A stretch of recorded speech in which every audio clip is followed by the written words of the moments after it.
Thank you for attending the 2025 Rocky Mountain University of Health Professions Commencement Ceremony. Please rise for the processional as we welcome our graduates.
hereby declare the 2025 commencement ceremony for Rocky Mountain University of Health Professions open. We invite you to stay standing for the posting of the colors and the national anthem, which will be performed by Ms. Krista George, a candidate for the Master of Medical Science degree.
Oh, say, can you see by the dawn's early light what so proudly we hailed at the twilight's last gleaming, whose broad stripes and bright stars through the perilous fight o'er the ramparts we watched were so gallantly streaming, and the rocket's red glare, the bombs bursting in air, gave proof through the night that our flag was still there. Oh, say, does that star-spangled banner yet wave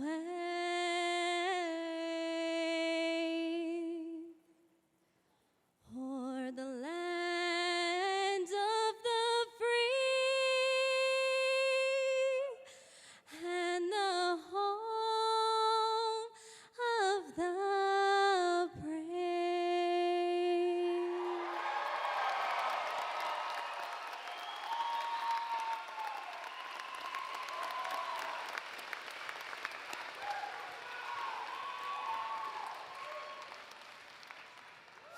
Thank you, Miss George. You nailed it. That was great. Please be seated, ladies and gentlemen. Thank you for your attention in that regard. That was a moment, Miss George. Thank you. Regarded trustees, special guests, Curtis Bennett, esteemed administration and staff, alumni, distinguished guests, family, loved ones and friends of our graduates, and most of all, our honored graduates of the class of 2025 here and online. Welcome to our annual commencement ceremony.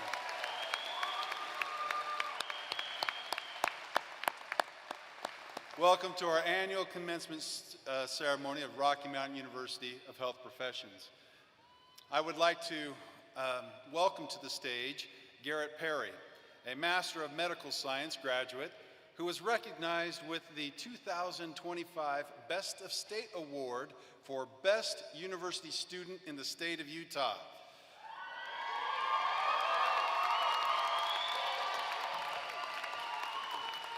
Garrett is a shining example of our amazing students that we celebrate here today.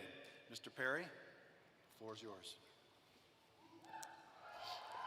Good morning, graduates, family, and friends. Before we rush forward into celebration and new beginnings, let us take a moment to pause, to reflect, and to be present. More than a century ago, Booker T. Washington told the story of a ship adrift at sea off the coast of South America. For days, it signaled for help, pleading for water. Despite their desperate pleas, the same reply came back from the passing ships: "Cast down your bucket where you are." Surrounded by ocean, it made no sense to lower their buckets where they were. At last, in a final act of desperation, they did, and discovered fresh water below. Unbeknownst to them, they had been drifting through the mouth of the Amazon River, which carries such force that it pushes fresh water miles into the Atlantic.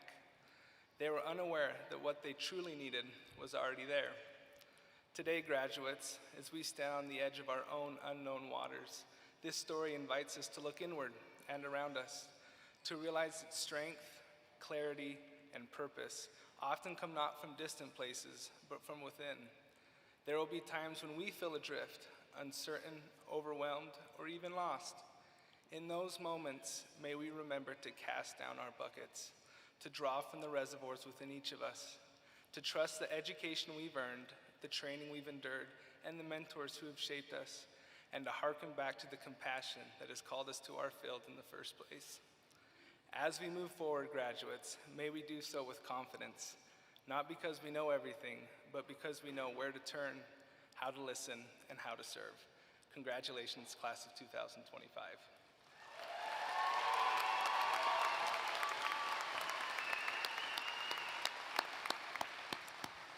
Thank you, Mr. Perry.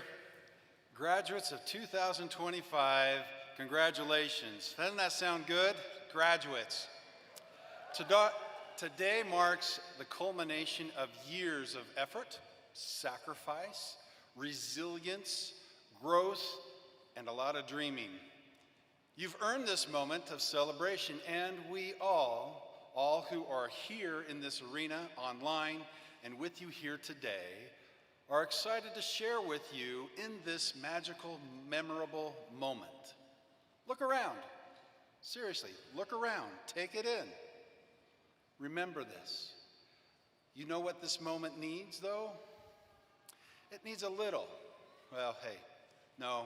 It needs a lot of noise of sound from you, our graduates, standing and thanking your family and friends and loved ones for the support they've given you to be in this moment. Stand, graduates, turn to your loved ones and let them feel and hear of your appreciation.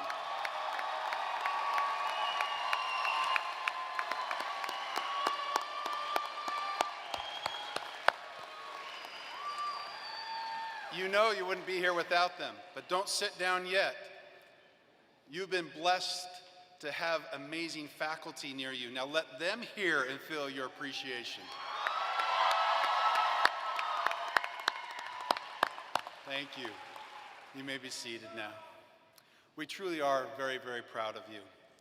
You are forever brand ambassadors of Rocky Mountain University of Health Professions. And I invite you to proudly wave the RMU banner through your good works. Being a member of the RMU community means something very special. As such, you need to know and understand, remember what the RMU brand is, what it represents, and the expectations that come with it as being a member of the RMU community. As you know, an institution's mission statement describes what it does, right? Just the what. Some of these statements can be quite long. Others are summed up in just a few words. I like the short statements because, well, you can remember a bumper sticker, not an essay, if you know what I mean. So I summarize, in my words, our mission here at RMU as this. We educate and advance healthcare professionals to excel in evidence-based practices. It's short, sweet, and it fits on a bumper sticker. But it doesn't really distinguish us among other like institutions, nor does it answer the question why. Why do we exist as a university? It is our why, our purpose our purpose for existing as an institution of higher learning that sets us apart from other universities. Now, I defined our purpose as this: to improve the human condition by advancing the knowledge and efficacy of healthcare. That too can fit on a bumper sticker. But the real secret is the how. How do we go about fulfilling our mission and purpose that differentiates us all the more from other universities as a community, as an RMU community? Our how of loving and lifting those in need is transformational, both to the patient and to the caregiver, you. These words, love and lift, are more than a phrase. They are more than a tagline. They're an ethic. They're a mindset. They're a way of being. They remind us that they remind us that in every setting, a clinic, a hospital, a classroom, a home, you carry more than just a degree that you've earned here. You carry compassion, empathy, and the ability to make someone's life a little better. To love and lift means seeing people for who they are, meeting them where they are, listening with humility, and serving with both expertise and heart. It means lifting others not only through your professional knowledge and skills, but through your human kindness. To illustrate the transformative power of being kind, of a kind act, when trying to help another in need, and also, in all candor, in part to answer a challenge I was given by Craig Dye and Elise Wright, two of our PA graduates here today, for me to use more movie quotes in my talks. Allow me to describe a scene from the 1998 film Patch Adams, based on the real life of Patch Adams and starring the late Robin Williams. Robin's character, Hunter Adams, while at a mental hospital, is puzzled by a fellow patient named Arthur Mendelson, who has been walking around the hospital asking people how many fingers do they see as he holds up 4 fingers into their faces. Frustrated with everybody's answers of 4, Arthur returns to his room and begins working on a mathematical problem at his desk with his leaky coffee cup atop of the paper he's working on. Hunter enters Arthur's room and asks about the fingers. Annoyingly, Arthur responds abrasively, insulting Hunter's intent, and brushes him off. Unfazed, Hunter sits down quietly for a moment and then observes Arthur's coffee cup leaking all over his paper. He picks up the coffee cup and a sticker from the desk and patches it, then returns it to its place. Seeing this act of kindness, in spite of his rudeness, Arthur begins to open up and engages Hunter by grabbing hold of his 4 fingers in front of his face, asking, "What do you see?" Hunter responds, as all others had, 4 fingers. To which Arthur empathetically replies, "You're focusing on the problem. If you focus on the problem, you can't see the solution. Never focus on the problem." Seeing confusion in Hunter's face, Arthur again encourages him to look beyond the fingers and asks then, "How many do you see?" Keeping the 4 fingers in his sight, but looking beyond them, feel free to do this exercise with me, beyond them, he hesitantly answers 8. Excitedly, Arthur affirms Hunter's answer of 8. Yes, 8. And then adds an insight that we all will be good to remember. He says, "See what no one else sees. See what everyone chooses not to see out of fear, conformity, or laziness. See the world anew each day." Now, seeing beyond this scene of fingers exercise, see what I did there, right? Seeing beyond that. Give me some love here. All right. There are other lessons to glean from this exercise and this exchange. Most people, first one, there are 3 of them. Most people saw Arthur as a crazy old man, in his own words. Therefore, they ignored him, which fed his bitterness and frustration with the world. Hunter chose, however, to ignore Arthur's antics, insults, and bitterness, to see Arthur as a person, a human being that he could have a relationship with. And 3, It was Hunter's act of kindness in the service of Hunter to patch his leaky coffee cup, something Arthur didn't need or ask for, but needed, that Arthur then opened up to Hunter and gave him his nickname, Patch Adams. From that act of kindness started a relationship that transformed both characters. Your mission, should you choose to accept it, Craig, as a graduate of RMU, is to give life and meaning to your profession, your community, and family, to the purpose we share to improve the human condition by loving and lifting those around us and those in need.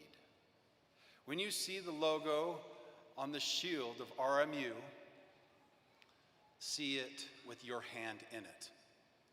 It is your hand that makes the mountains of challenges and the valleys of opportunities and the streams of life, and serves as a reminder of our purpose to love and lift by seeing people for who they are, meeting them where they are, listening to them with humility, and serving them with both expertise and heart, thus lifting them through your professional knowledge and skills, as well as through your human kindness.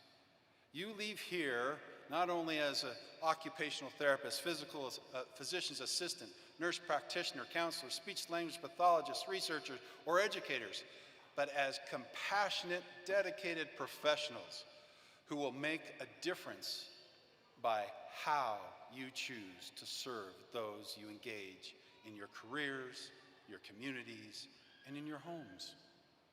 Go forward now. Go forward, knowing that the good you do, whether seen or unseen, matters much, more than you'll ever know. We can't wait to see the impact that you'll make in this beautiful world, because you're in it. Congratulations.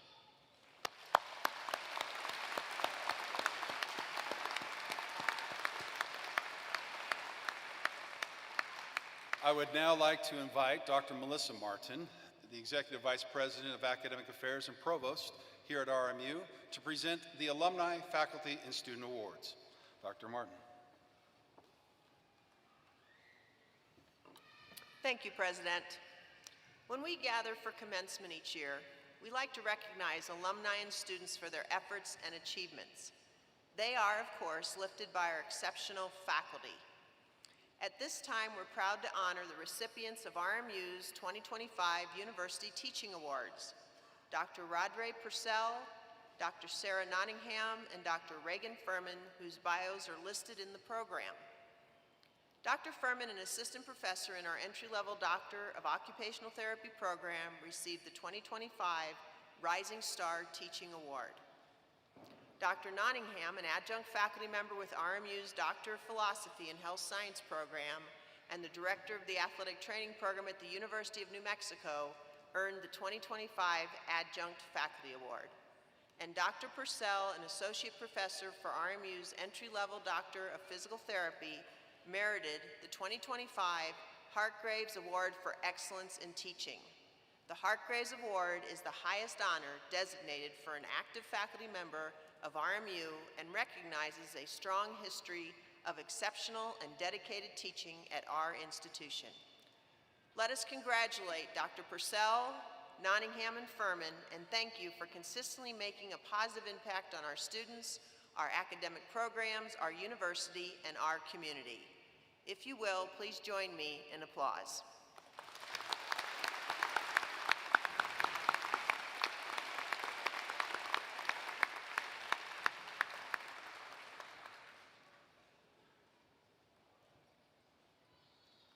The Early Career Alumni Award recognizes a graduate who's been practicing in their profession for 5 years or less and has demonstrated a drive, a passion, and commitment to their profession in advancing healthcare, providing service to the university and community at large.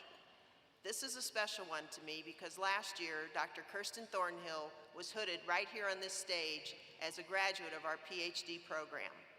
Since then, she's focused on expanding her professional impact through work that integrates community, wellness, healthcare research, and career services. Today, she serves as a researcher at Intermountain Medical Center and has launched an international consulting firm that supports PhDs in biomedical and health science field. Her deep passion for advancing health equity drives her to create supportive and inclusive spaces and to empower individuals to thrive in both health and career pathways. Dr. Thornhill, please join me to receive your award.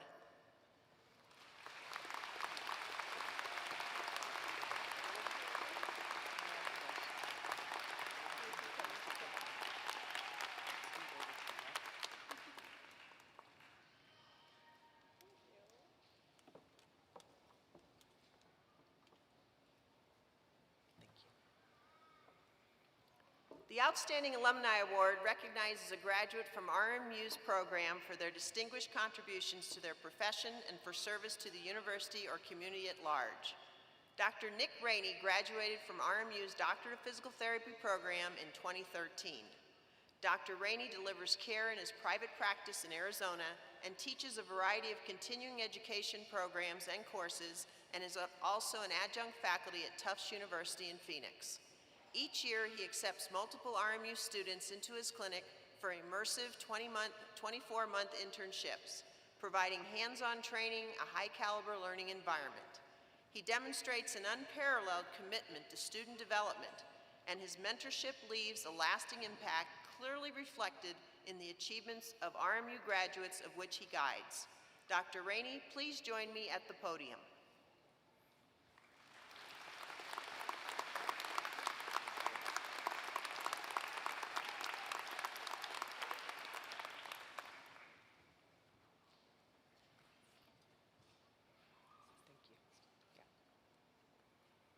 We would now like to recognize our student award winners for service to our institution and others. The Richard P. Nielsen Student Service Award is the highest honor an RMU student can receive for distinguished service to the university, community, and profession. I would like to present the first of these awards to Dr. Megan Gold, a 2025 graduate of the Doctoral Physical Therapy program who walked in the DPT convocation ceremony this past April. Megan served as chair of the Student Senate and vice president of her DPT cohort and has played a vital role in supporting student initiatives, promoting collaboration, and advocating for the student body. She has volunteered extensively at RMU's Physical Therapy Clinic and the Multiple Sclerosis Physical Therapy and Wellness Center, consistently exemplifying patient-centered care. Dr. Gold, would you please join me at the podium to receive your award?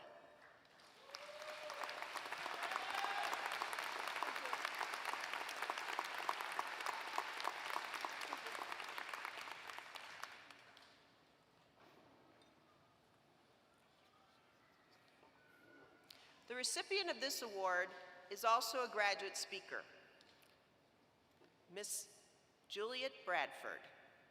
Juliet is graduating from our Doctorate of Speech-Language Pathology program. With more than 30 years of experience as a speech-language pathologist, Juliet has spent her career not only advancing clinical care, but also mentoring the next generation of professionals, particularly minority women entering the field. This is quite a gift and quite an accomplishment. We thank her for this. She is the founder of a nonprofit organization committed to supporting minority women in the fields of speech-language pathology and audiology. Beyond her nonprofit work, Juliet is an educator, advocate, and community leader. I invite her now to the podium, after which she will provide a speech for us.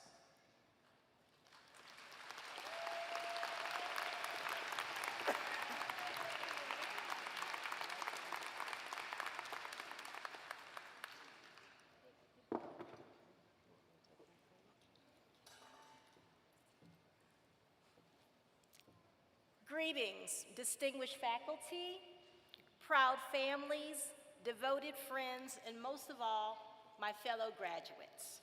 It is an extreme honor to be a recipient of the 2025 Richard P. Nielsen Student Service Award and serve as the student speaker. I am truly honored, humbled, and grateful that the committee felt that I, Juliet Thomas Bradford, a little girl from Darlington, South Carolina, was worthy of such an honor. My only regret is that my father couldn't be here today, but I know he is beaming with pride from his front row seat in heaven. Now, if you'd allow me a point of privilege, I want to take a second to shout out some very special people. First, my husband, my college sweetheart and partner for the past 29 years, Anthony. Hey. My handsome son, Miles, and beautiful daughter, Noelle. They look like their mama. As well as my debonair nephews, Cameron and Chase. And then my beloved sisters who like to boss me around because I'm the baby, Opal Thomas Jones and Dr. Crystal Thomas. And they all traveled here from Virginia and South Carolina and Florida to be here with me today. So I just want to thank you guys from the bottom of my heart for all your support. Today we gather at a moment unlike any other, a moment to pause, reflect, and speak into the future. As someone who has spent the past 30 years helping others discover their voice, I've come to realize that moments like this are where meaning lies. It's fitting then that we graduate from Rocky Mountain University of Health Professions, or like we call it, RMU, lowercase o, HP, RMU, OHP.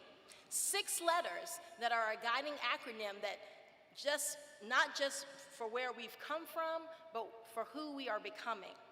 So if you'd oblige me a few short minutes, I'd like to share a few thoughts using the acronym RMU-OHP. Here we go. R. R is for resonance. In speech-language pathology, resonance is the vibration that gives voice its depth. And today, we are vibrating with joy, pride, and anticipation. But resonance is also the echo that we leave in the lives of others.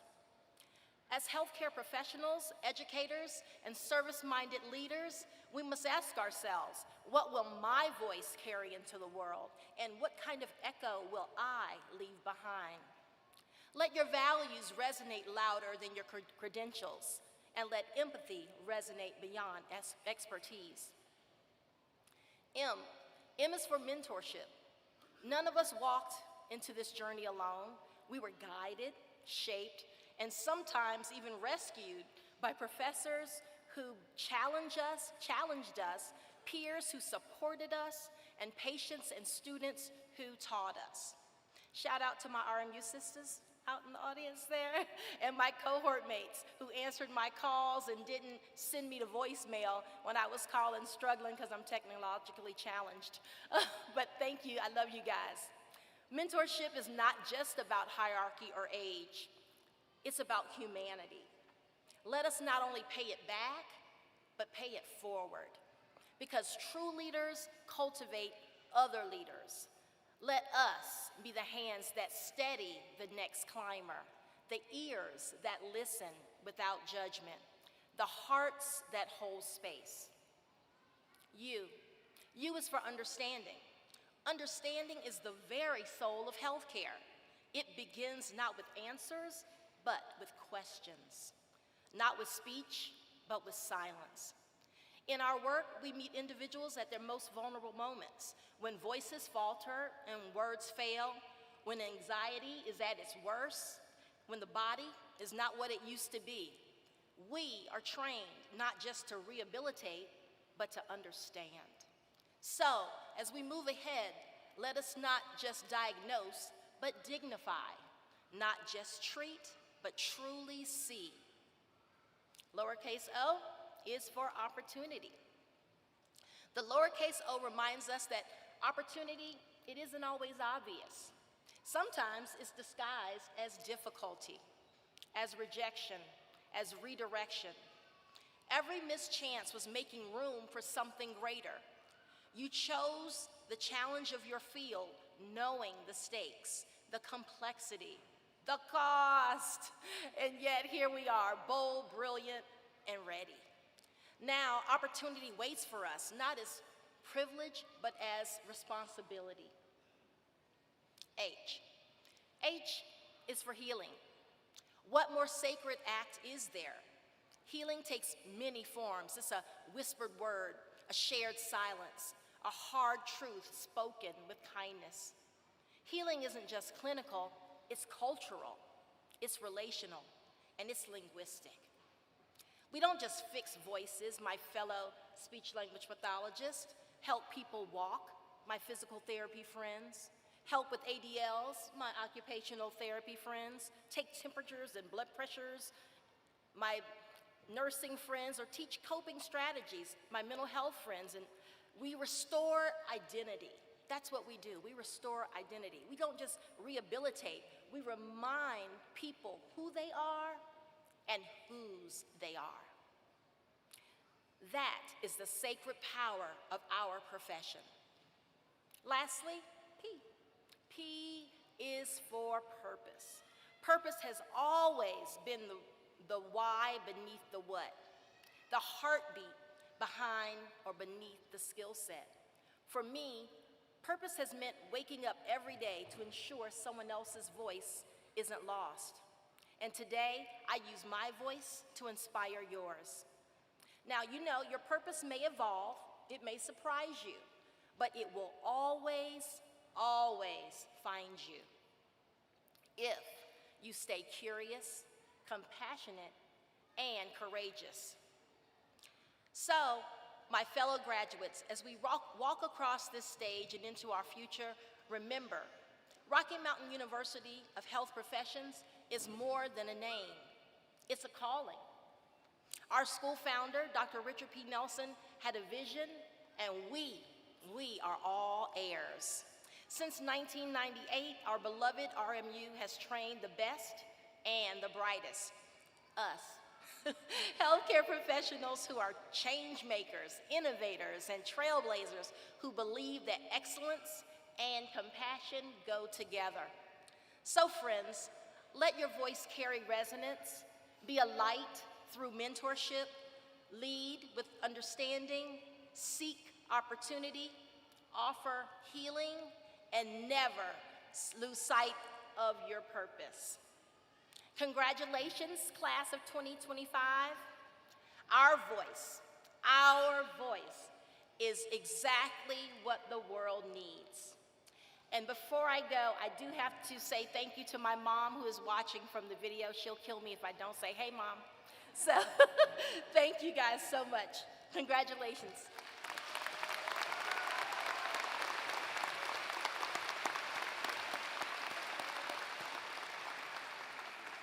Hi, Mom.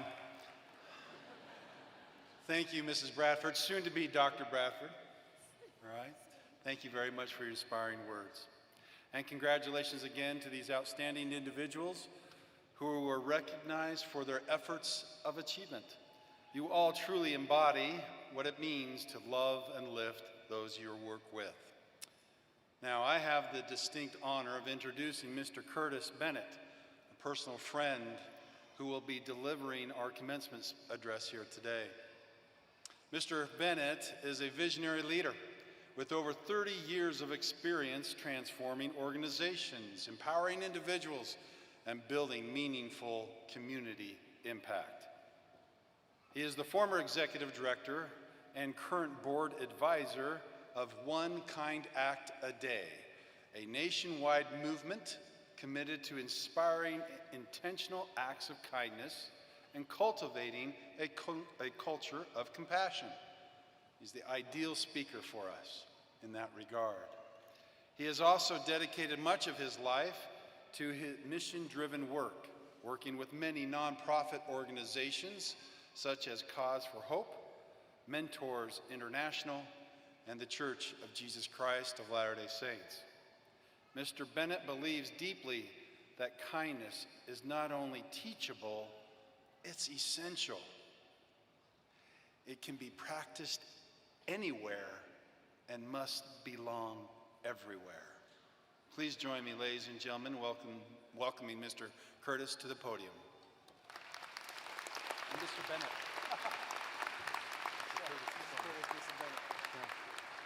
Mr. Curtis is just fine. Let me echo first the sentiments of a little girl from Darlington, South Carolina. This is an extreme privilege. It's also humbling, and it is somewhat intimidating as well. You are all a sight to behold, and I thank you, President Martin, and staff and faculty and graduates for inviting me to come here today. As stated, my name is Curtis Bennett. I'm the former executive director of One Kind Act Today, a national, even global movement to make kindness a daily habit. During my time with One Kind Act Today, we partnered with schools, businesses, correctional facilities, and civic leaders across the country. We believed kindness shouldn't be random. It should be intentional, consistent, and integrated into daily life. One Kind Act Today is rooted in the idea that small, repeated acts of kindness can lead to meaningful, lasting change. So let's take a few moments and let's talk about that. The very first thing that I want to do today is to honor Rocky Mountain University of Health Professions. I'm learning RMUOHP, little u, O, little o, for recognizing the transformative power of kindness, not just in medicine, but in the human body and in life itself. In addition to that, I honor all of you for the very self-same reason. Part of why I'm standing here today traces back to a moment a few years ago when I watched President Martin participate in a panel discussion. While all the panelists had meaningful insights to share, it was President Martin's words that truly stood out. So much so they gave me the courage to approach him afterward with a personal concern, something I needed help navigating. Without any hesitation, he responded with warmth, wisdom, and willingness to help. That act of kindness, that simple act, stayed with me. And it's a big reason why I'm here together with you today. So years ago, after wrapping up a particularly vigorous spin class, you know, the kind where you're sweating in a way that seriously stresses every single sweat gland that you've got, I made the seemingly brilliant decision to finish with some inverted sit-ups, not technically something that I normally do. As it turns out, flipping upside down after intense cardio isn't ideal, especially when you have a history of atrial fibrillation. So sure enough, my old ticker went into AFib. But I've been there before, so I called my wife, Sherry, who's sitting right over there. Hi, Mom. Hi, Sherry. And I said, you know, Sherry, I'm just going to drive myself to the hospital. And she asked if she needed to come. And I said, no, I think I've got this. So I get to the hospital. My cardiologist happens to be there. And after confirming the AFib, he says very matter-of-factly, you know what we need to do. We need to cardiovert you back into normal sinus rhythm. I nod, he nods, his entourage nods, and then they all shuffle off like a very calm cardiac SWAT team to prep the gear. When they return, it's with the full setup, equipment, meds, and suddenly, very, very serious faces. My usually upbeat cardiologist now looks like somebody who's about to deliver a eulogy. He hands me a clipboard with a pen and starts in on what I can only assume was his Tony Award-winning performance of worst-case scenarios. Stroke, possibly with permanent side effects, cardiac arrest, dislodged clot, death. And while you're at it, you could end up even uglier and possibly dumber than you currently are. At that moment, it hit me. I was completely and utterly alone, surrounded by professionals who, with a surprising lack of emotional cushioning, just informed me that this might actually be the very end. And I said to myself, I thought to myself, where's my wife? I need my wife here. Now here's a moment I'll never forget. A nurse standing to my right must have picked up on the fear I hadn't voiced. She reached out, gently took my hand and gave it a little squeeze. When I looked at her, she smiled and she calmed me. Not with words, not with promises, just with presence. And that small act, that simple kindness, made all the difference in the world. One important lesson for today could be, it is the seemingly insignificant kindness that makes significant impact. I want to repeat that. The seemingly insignificant oftentimes makes the biggest impact. Each of us can look back and recall a moment of kindness that meant the world to us. Yet to the person who offered it, it may have seemed small or insignificant. As an organization and in our kindness journey, we found powerful and impactful ways that kindness transforms, heals, motivates, and even saves lives.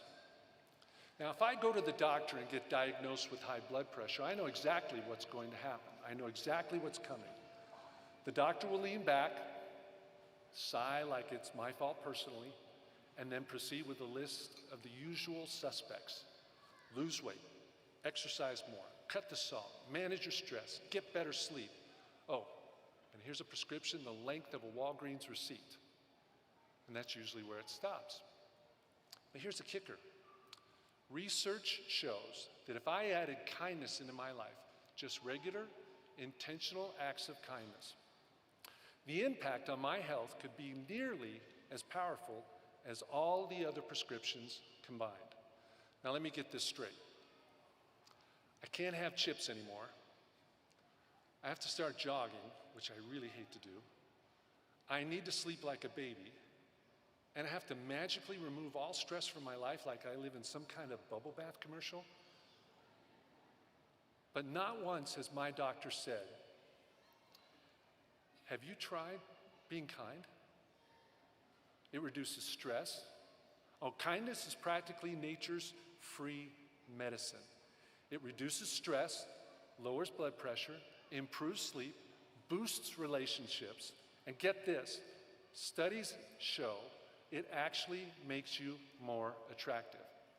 So you heard me, be kind, and boom, your dating profile basically writes itself.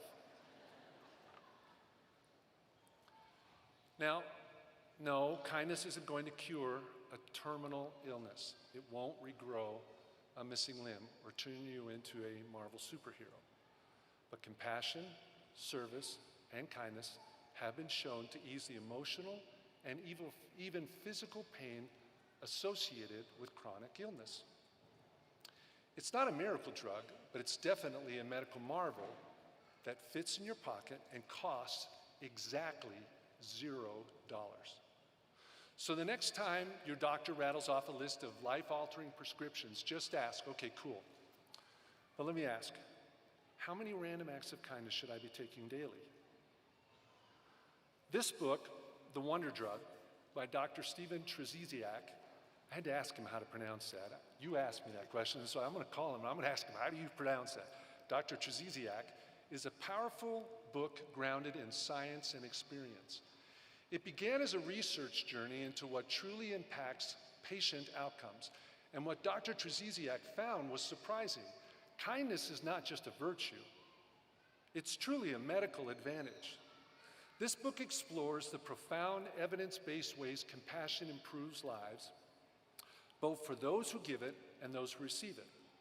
One kind act a day, which, by the way, is powered and founded by the Semnani Family Foundation, is honored to gift this to you as you begin your careers, inviting you to infuse kindness into your practice from day one.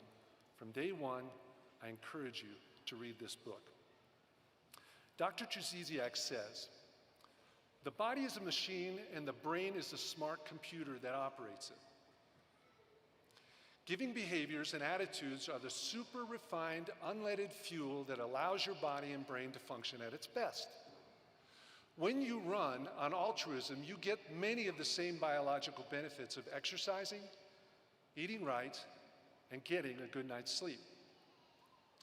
The evidence shows that volunteering, focusing on others, and giving time and money might be as good for your body and brain as CrossFit and the Mediterranean diet. I don't do well on the Mediterranean diet, but that's okay.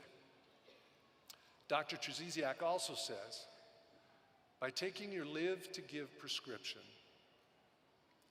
think about that, your live to give prescription, you are setting up your brain and body to protect you from the neurophysiological, it's a word I had to practice a couple times, neurophysiological and physiological damage.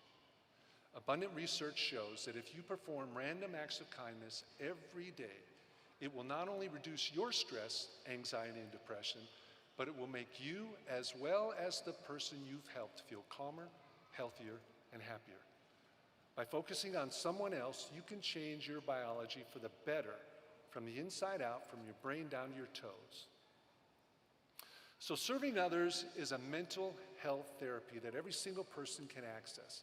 It's essentially free, so there's no need to do mortal combat with an insurance company to get it covered. And it's the only medication that has virtually zero negative side effects. So allow me to give you some examples. At One Kind Act Today, we teach an award-winning, internationally recognized class called Kindness Matters, prepared, written, and made by my son who's sitting over there. It's a class that we teach inside the Salt Lake facility of the Utah Department of Corrections. So that's right, we're teaching convicted felons, many of whom are serving time for some of society's most serious offenses, how to intentionally practice and recognize kindness. Some think this is absolutely impossible. It's not. As stated, if there's one thing we've learned definitively through this experience, it's this. Kindness can be taught anywhere, and it belongs everywhere. In this unlikely setting, we sparked a movement with something simple and powerful called Caught Being Kind cards. These little Caught Being Kind cards. Think of them as a prison version of a gold star sticker, except these cards carry real emotional weight. When someone sees an act of kindness, they don't just nod and move on. They stop, recognize it, call it out, and hand over one of these cards to the worker of kindness. One inmate, twice my size, fully tattooed, and really known for saying whatever he wants to whoever he wants, came up to me and said, the first time I handed out one of these cards, I was scared to death, sweating profusely. I can say anything I want, and I usually do, but suddenly I didn't know what to say. But after giving out this first card, the second one was easier, and the third even easier. Now, I love recognizing and celebrating acts of kindness. This is happening inside of a correctional facility. When inmates receive 10 of these cards, these kindness cards, we mark the milestone by sending a letter of recognition to anyone they choose. Often it's a mother, a father, a mentor, a child. It could be their basketball coach. It could be their high school sweetheart.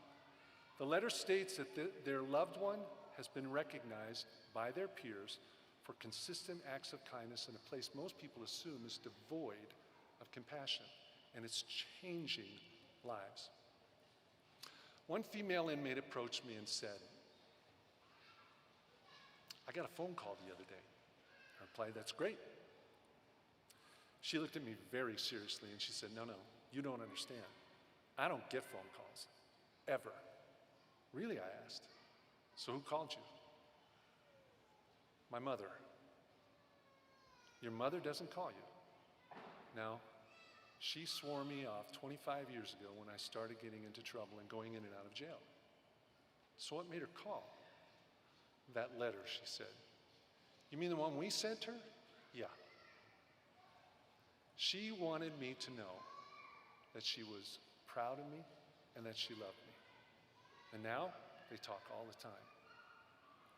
Along with the letter, we include a kindness coin. All of you have received a kindness coin as well. It's on your chair. It's symbolic, but powerful.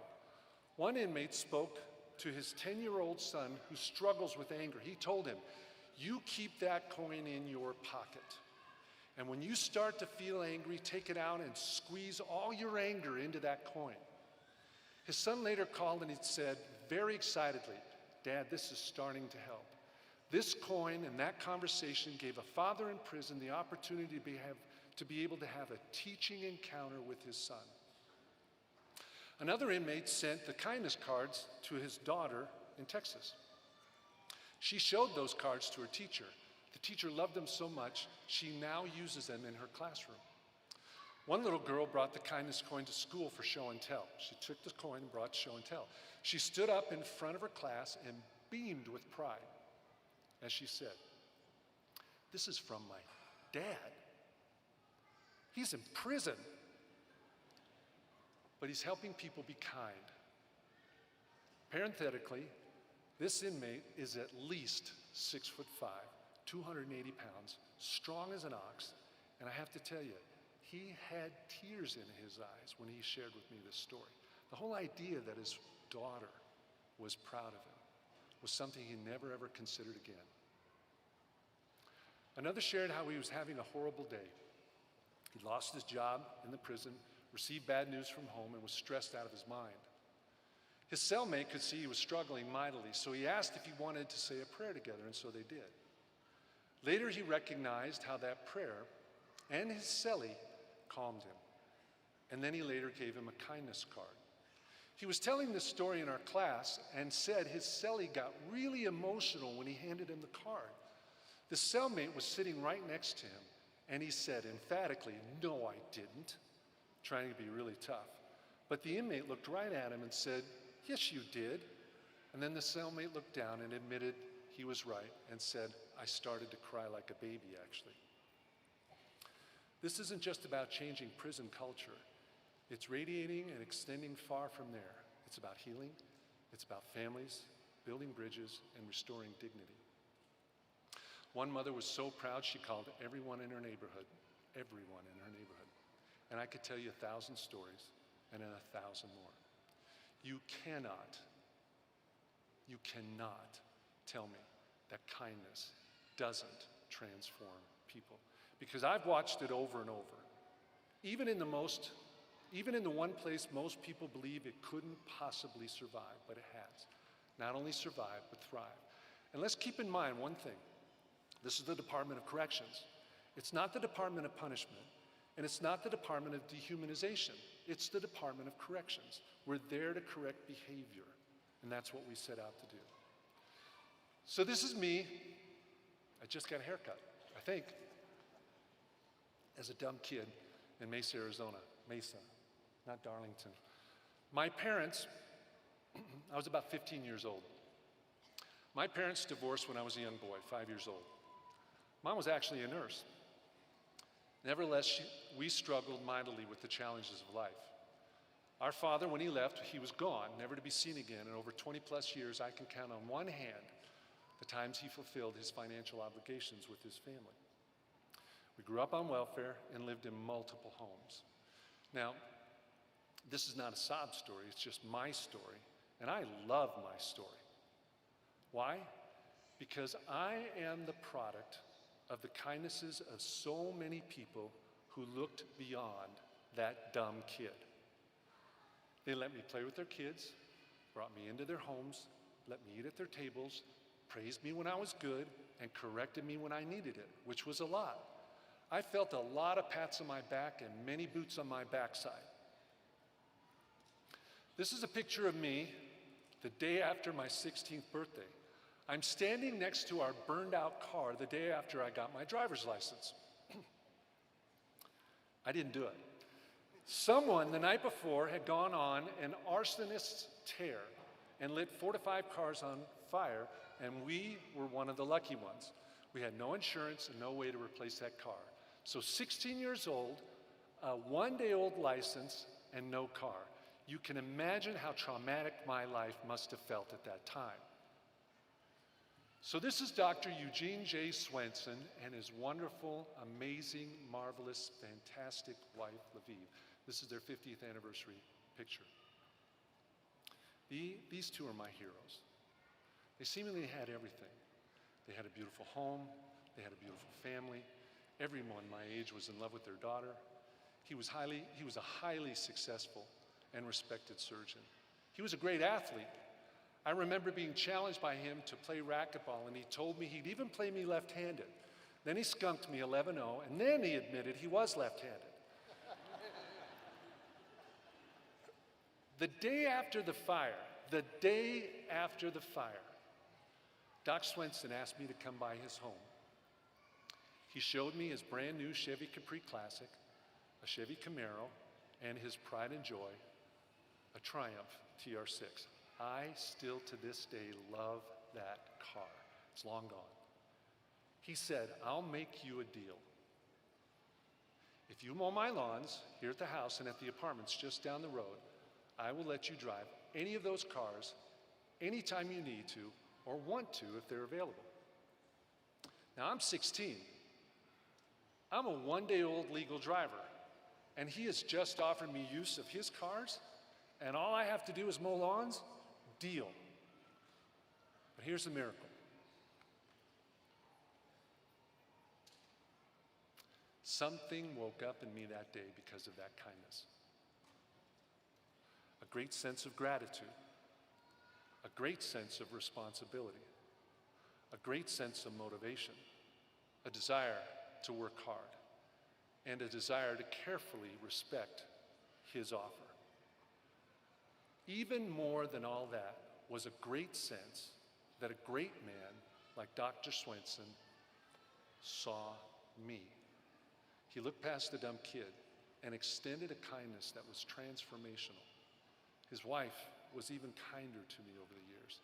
I have too many stories to tell, and such a powerful impact. I was privileged and honored to speak at both of their funerals. I love those two dearly for the transformational effect that they had in my life. I asked the author of The Wonder Drug, Stephen Trzeciak, to give me a quote just for this group. Now I'll take the final word, but this is what he said.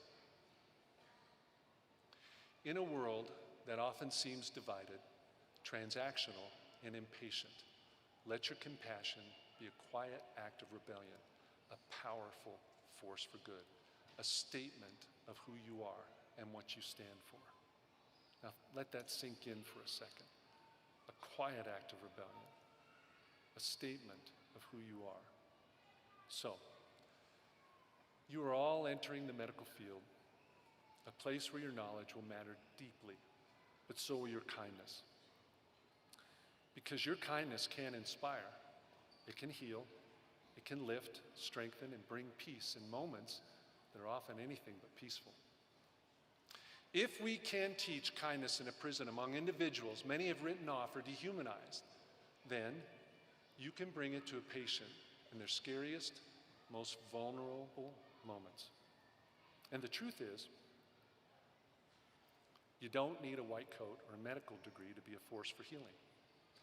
Every single person, every single one of you, here today, no matter your field, no matter your life, no matter your title, has the power to inspire, to heal, to lift, to strengthen, and to bring peace into a world that's desperate, even starving for it. All of us can do this, one kind act a day. People sometimes ask us, do you really, really think you're going to change the world? And the answer is yes. Well, maybe all I did today was change Lala's world, or Michelle's world, or Rachel's world, or Shannon's world, or Jake's world. And that's a start I'm willing to work for every single day of my life. Thank you very much for the privilege of being here.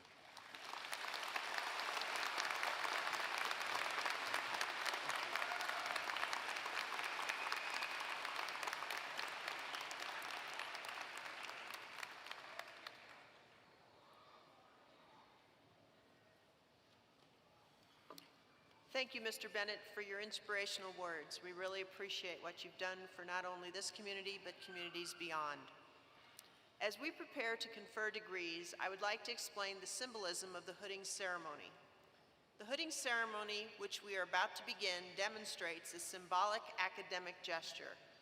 By placing the hood over the student's head, faculty and academic leaders symbolically welcome them as fellow scholars and leaders and colleagues. The hoods the graduates have earned signify their level of academic achievement. This ceremony bestows upon the graduates the right to join the company of similar academic scholars, including their professors. Completion of your education allows you to make the important transition from our students to our colleagues, and we welcome you. We welcome you into the fold of scholarly and independent thought, to the discipline of logic and data-driven decision-making, and to the continuous pursuit and mastery of knowledge. Continuous pursuit and master of knowledge. It doesn't end here, it continues. And we expect from you to be challenged and for you to challenge others. We know you will use your intellect, knowledge, and thoughtfulness for the benefit of all. The hooding ceremony will begin with a presentation recognizing each of our virtual graduates, after which those attending in person will be hooded and receive their diplomas. Please direct your attention to the screens to acknowledge our virtual graduates.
Now presenting on both sides of the stage, the graduates from the College of Health Sciences. Dr. Hannah M. Greenlick-Michaels, Doctor of Philosophy in Health Sciences, Health Promotion and Wellness.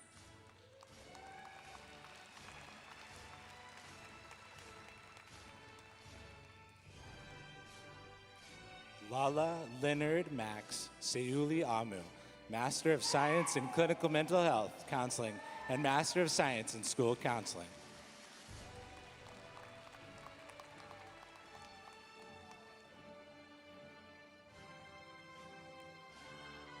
Dr. Michael Patrick Blizniak, Doctor of Philosophy in Health Sciences, Healthcare Professions Education.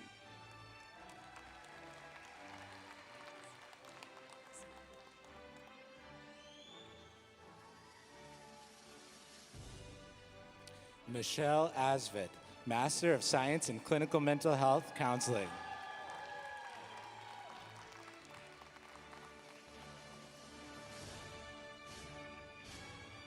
Dr. Natalie King, Doctor of Philosophy in Health Sciences, Integrated Health Sciences.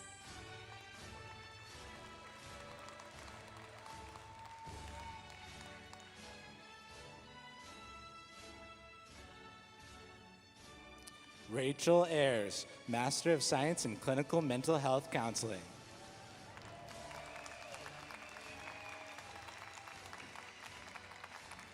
Dr. Nicole Miller, Doctor of Philosophy in Health Sciences, Integrated Health Sciences.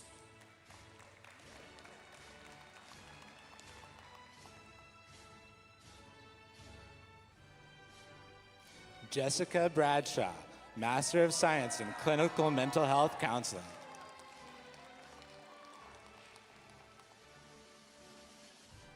Dr. Joanne Luna Vicente, Doctor of Philosophy in Health Sciences, Orthopedic Sports Science.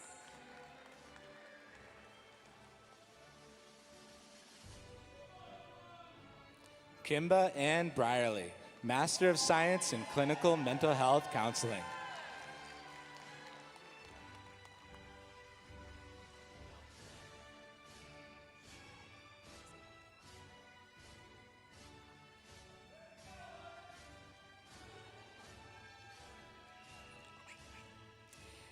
Marin Catherine Mather, Master of Science in Health Science.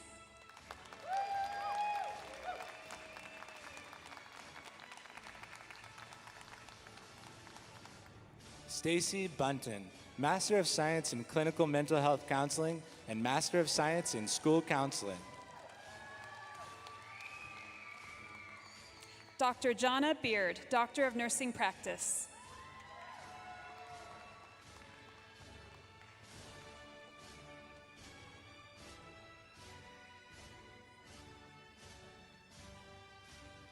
Natasha Savannah Ellsworth Jacobson, Kiarach Fernandez, Master of Science in Clinical Mental Health Counseling and Master of Science in School Counseling.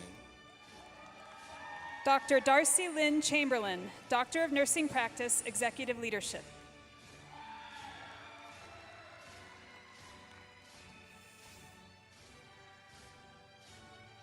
Carolyn Marie Collinsworth, Master of Science in Clinical Mental Health Counseling.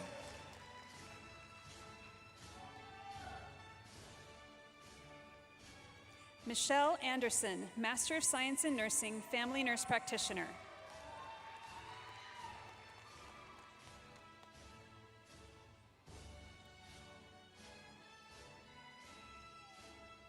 Tina Coverdell, Master of Science in Clinical Mental Health Counseling.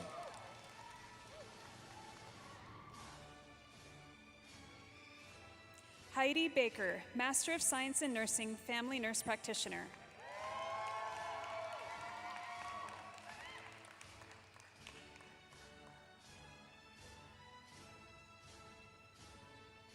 Sydney Lynn Daniels, Master of Science in Clinical Mental Health Counseling.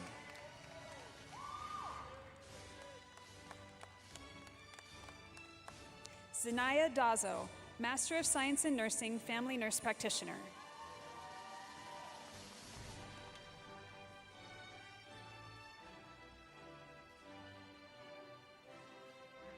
Robert Dixon, Master of Science in Clinical Mental Health Counseling.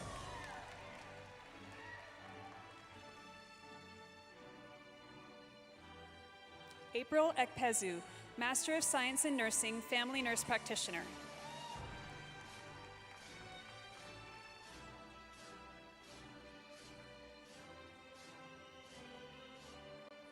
Sydney Dolan Mattis, Master of Science in Clinical Mental Health Counseling.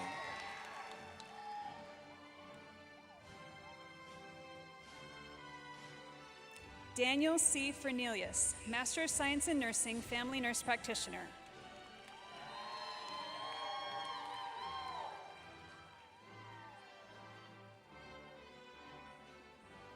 Connor R. Dersh, Master of Science in Clinical Mental Health Counseling.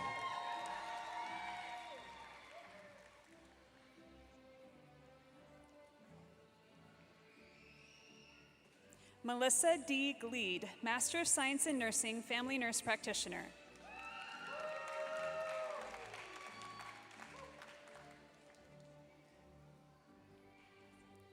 Becky Edwards, Master of Science in Clinical Mental Health Counseling.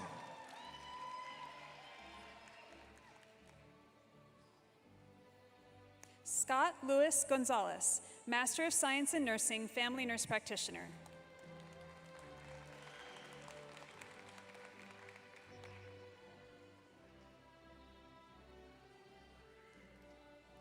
Maureen Fiefia, Master of Science in Clinical Mental Health Counseling and Master of Science in School Counseling.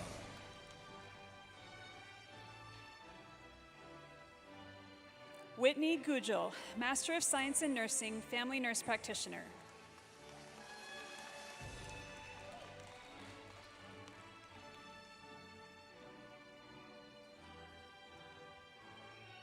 Esmeralda A. Fonseca, Master of Science in Clinical Mental Health Counseling.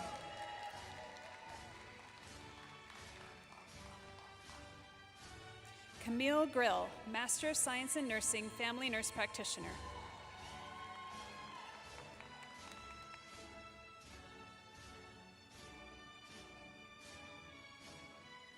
Abby Mariah Gibbons, Master of Science in Clinical Mental Health Counseling.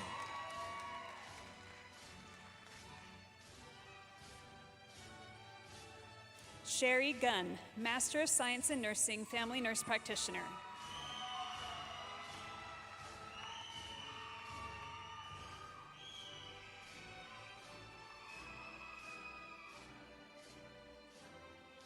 Sarah S. Hardy, Master of Science in Clinical Mental Health Counseling.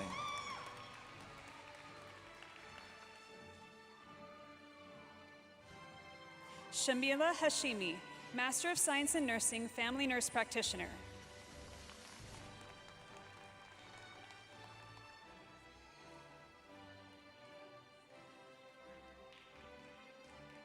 Nathan B. Heaps, Master of Science in Clinical Mental Health Counseling.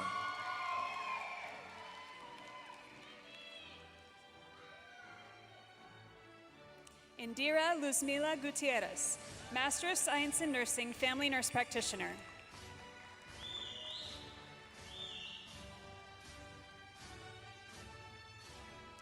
Tina T. Heil, Master of Science in Clinical Mental Health Counseling.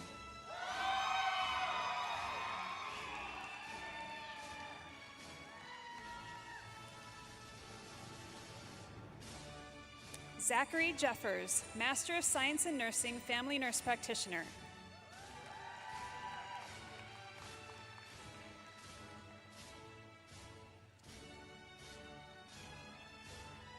Marie Evelyn Hyde, Master of Science in Clinical Mental Health Counseling.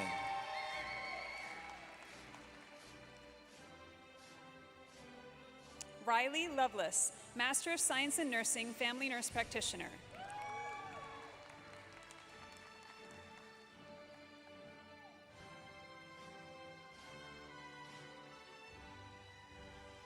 Anika Jandrua, Master of Science in Clinical Mental Health Counseling.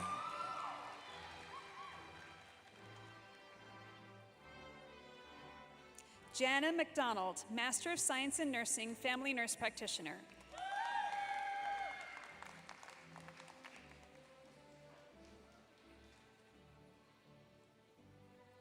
Jake Jones, Master of Science in Clinical Mental Health Counseling and Master of Science in School Counseling.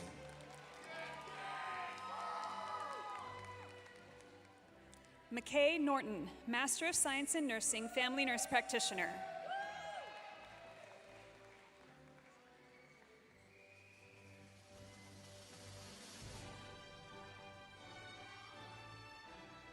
Joseph Michael Keller, Master of Science in Clinical Mental Health Counseling.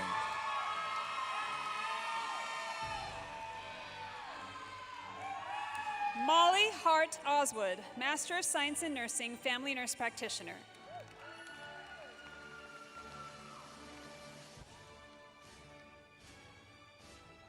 Mackenzie Lamb, Master of Science in Clinical Mental Health Counseling.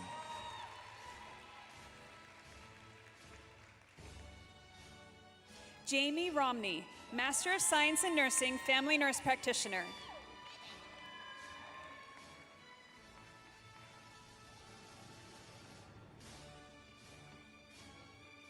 Melissa Merrill, Master of Science in Clinical Mental Health Counseling.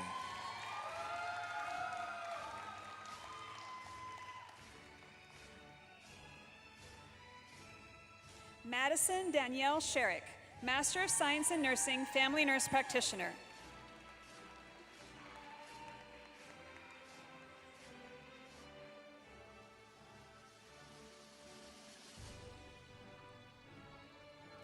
Katrina Navarro, Master of Science in Clinical Mental Health Counseling.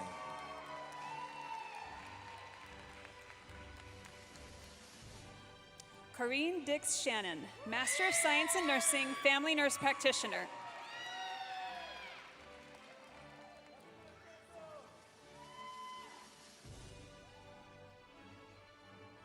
Nicole Nelson, Master of Science in Clinical Mental Health Counseling and Master of Science in School Counseling.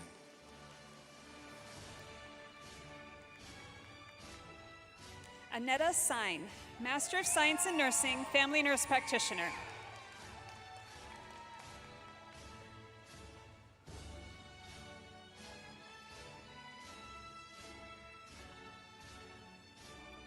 Melissa Orton, Master of Science in Clinical Mental Health Counseling and Master of Science in School Counseling. Danielle Marie Smith, Master of Science in Nursing, Family Nurse Practitioner.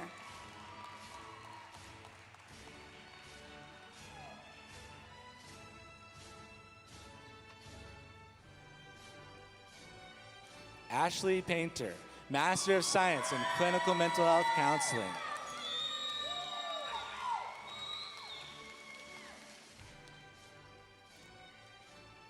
Melissa Thomas, Master of Science in Nursing, Family Nurse Practitioner.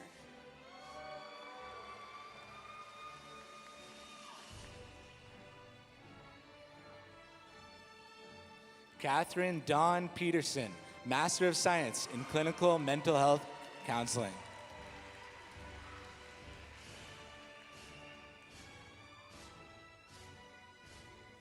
Cassie Renee Vanderwerf, Master of Science in Nursing, Family Nurse Practitioner.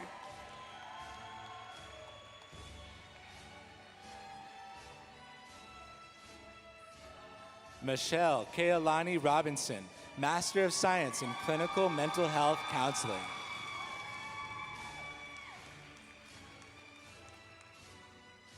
Miley Lynn Villar, Master of Science in Nursing, Family Nurse Practitioner.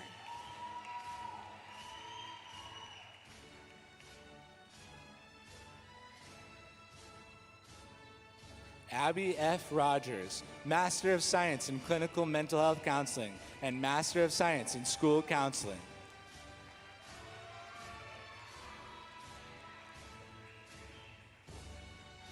Austin Dennis Ride, Master of Science in Nursing, Family Nurse Practitioner.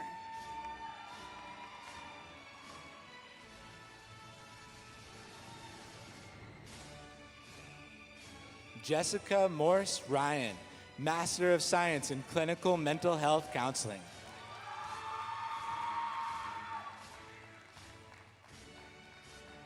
Jacqueline Young, Master of Science in Nursing, Family Nurse Practitioner.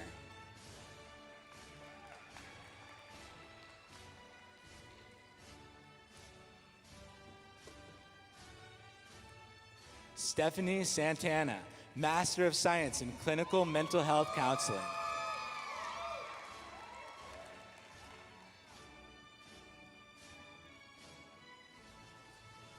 Johanna Marguerite Braithwaite, Master of Science in Nursing, Family Nurse Practitioner, and Emergency Nurse Practitioner.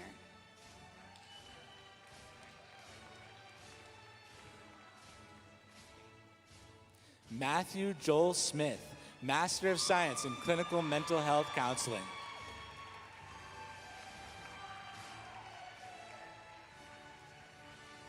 Michael Fank, Master of Science in Nursing, Family Nurse Practitioner, and Emergency Nurse Practitioner.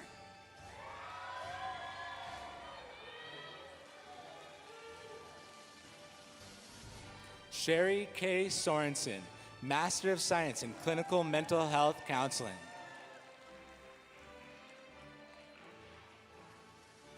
Jennifer Huynh, Master of Science in Nursing, Family Nurse Practitioner, and Emergency Nurse Practitioner.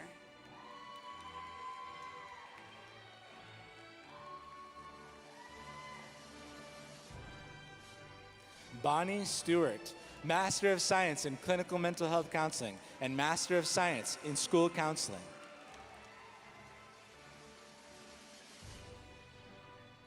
Mark Mitchell, Master of Science in Nursing, Family Nurse Practitioner, and Emergency Nurse Practitioner.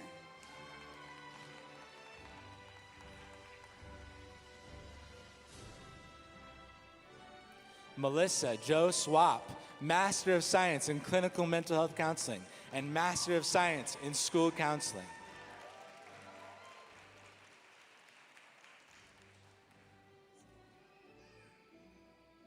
Cheyenne K. Pena, Master of Science in Nursing, Family Nurse Practitioner, and Emergency Nurse Practitioner.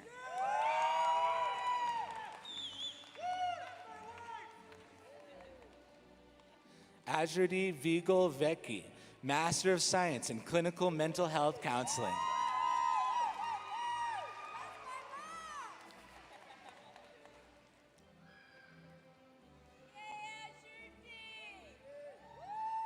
Jennifer Day Duke, Master of Science in Nursing, Family Nurse Practitioner, and Psychiatric Mental Health Nurse Practitioner.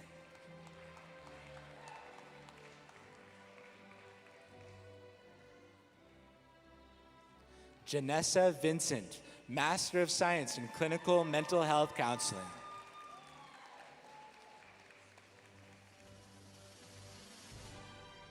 Lexi Lambert, Master of Science in Nursing, Family Nurse Practitioner, and Psychiatric Mental Health Nurse Practitioner.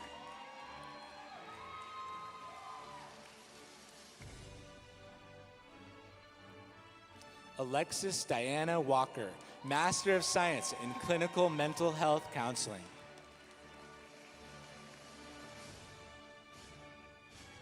Tracy Mena, Master of Science in Nursing, Family Nurse Practitioner, and Psychiatric Mental Health Nurse Practitioner.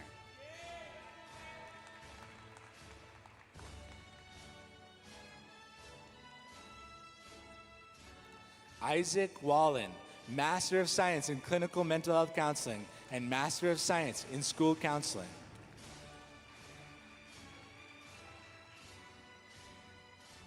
Chandler Reed, Master of Science in Nursing, Family Nurse Practitioner, and Psychiatric Mental Health Nurse Practitioner.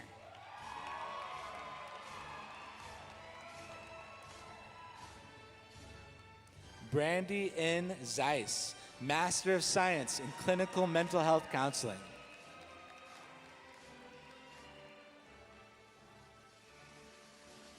Laramie Rachel Allred, Master of Science in Nursing, Psychiatric Mental Health Nurse Practitioner.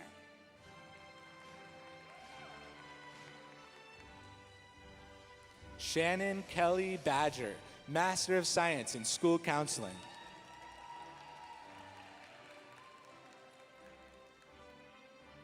David Chetapinski, Master of Science in Nursing, Psychiatric Mental Health Nurse Practitioner.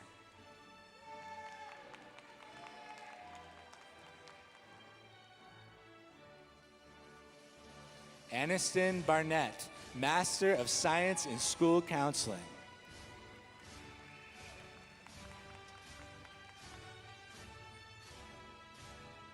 Sandra Floden, Master of Science in Nursing, Psychiatric Mental Health Nurse Practitioner.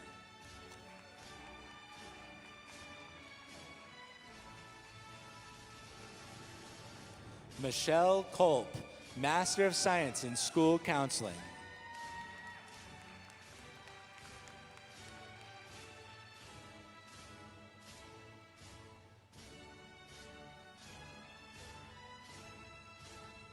Kara George, Master of Science in Nursing, Psychiatric Mental Health Nurse Practitioner.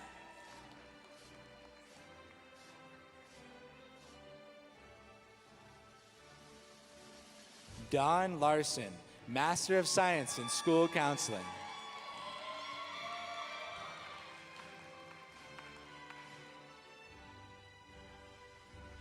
Wendy Suzanne Hamilton, Master of Science in Nursing, Psychiatric Mental Health Nurse Practitioner.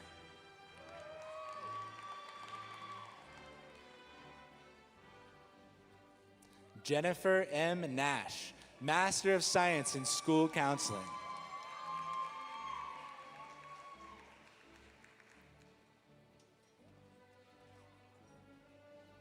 David Housley, Master of Science in Nursing, Psychiatric Mental Health Nurse Practitioner.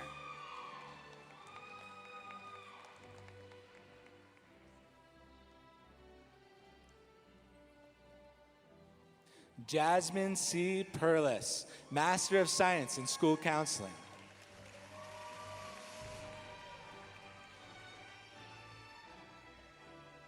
Haley Hunsaker, Master of Science in Nursing, Psychiatric Mental Health Nurse Practitioner.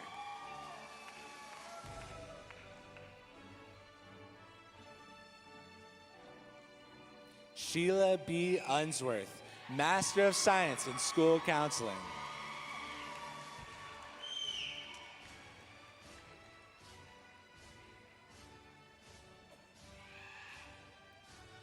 Angel Conscian Miller, Master of Science in Nursing, Psychiatric Mental Health Nurse Practitioner.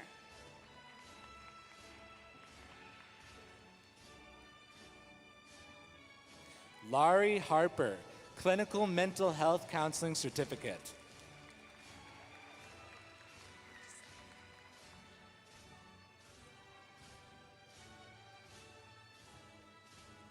Rhonda Isi Ogagba, Master of Science in Nursing, Psychiatric Mental Health Nurse Practitioner.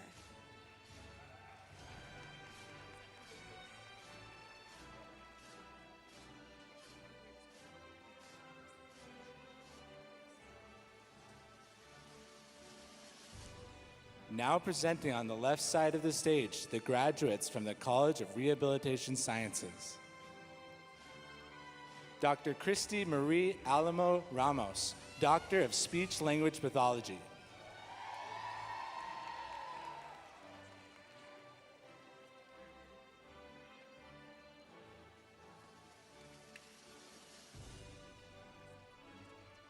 Michael Regino, Master of Science in Nursing, Psychiatric Mental Health Nurse Practitioner.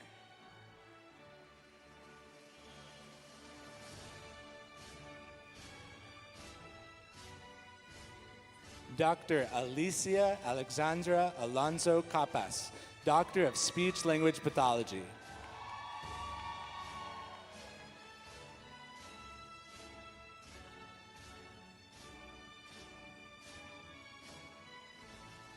Jody Reiner, Master of Science in Nursing, Psychiatric Mental Health Nurse Practitioner.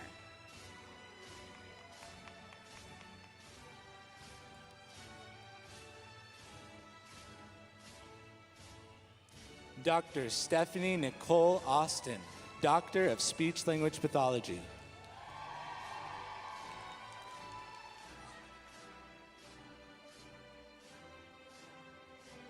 Anna Reinwald Sebio, Master of Science in Nursing, Psychiatric Mental Health Nurse Practitioner.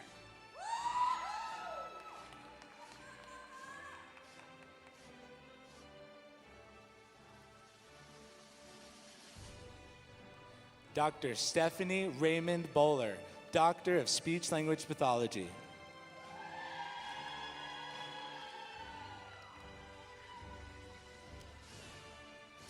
Danielle Jean Baldi Tito, Master of Science in Nursing, Psychiatric Mental Health Nurse Practitioner.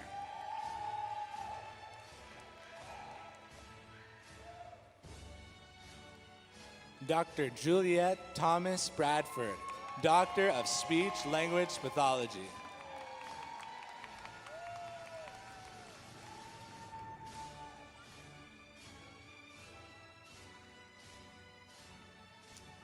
Thomas Ward, Master of Science in Nursing, Psychiatric Mental Health Nurse Practitioner.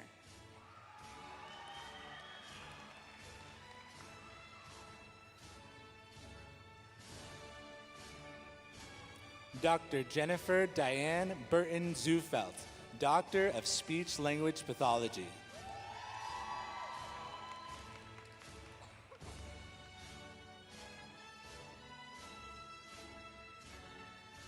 Keandra L. Watson, Master of Science in Nursing, Psychiatric Mental Health Nurse Practitioner.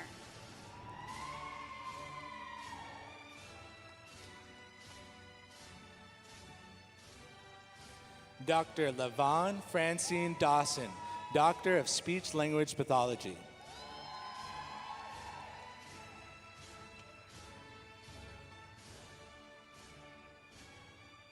Valerie Thorne, Family Nurse Practitioner Certificate.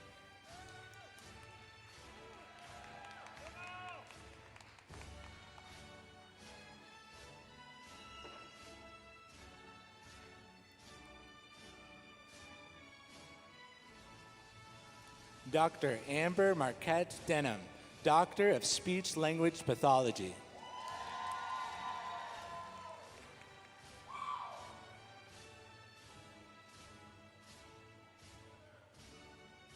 Kyla Camille Gray, Family Nurse Practitioner Certificate, Psychiatric Mental Health Nurse Practitioner Certificate.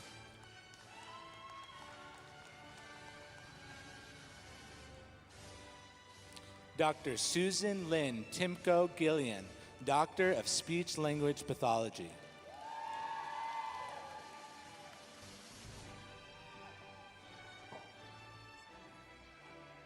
Tremone McLeod, Family Nurse Practitioner Certificate, Psychiatric Mental Health Nurse Practitioner Certificate.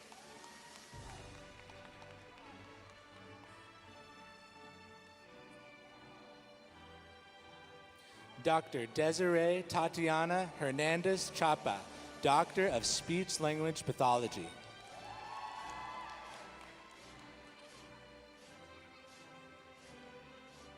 Latoya Nesbeth, Family Nurse Practitioner Certificate, Psychiatric Mental Health Nurse Practitioner Certificate.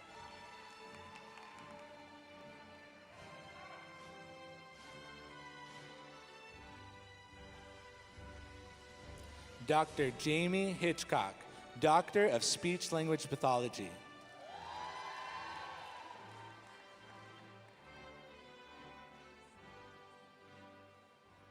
Courtney Camacho, Psychiatric Mental Health Nurse Practitioner Certificate.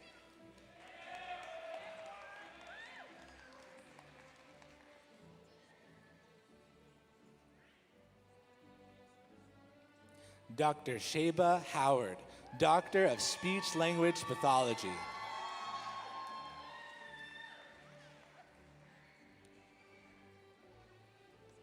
Laurel Diogratias, Psychiatric Mental Health Nurse Practitioner Certificate.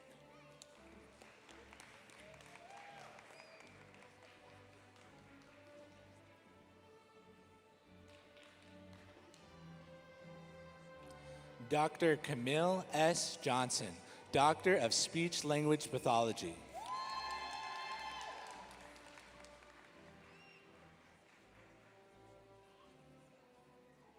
Peter K. Muigai, Psychiatric Mental Health Nurse Practitioner Certificate.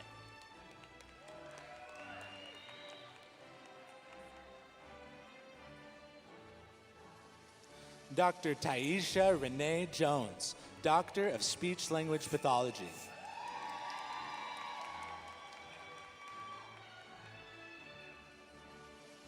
Shalom Katiga Smiley, Psychiatric Mental Health Nurse Practitioner Certificate.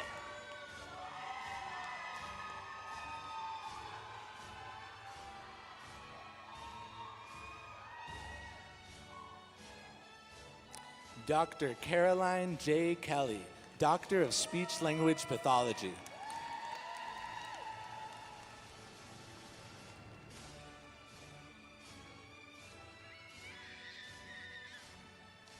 Dr. Arissa Hansen, Doctor of Medical Science, Advanced Clinical Practice.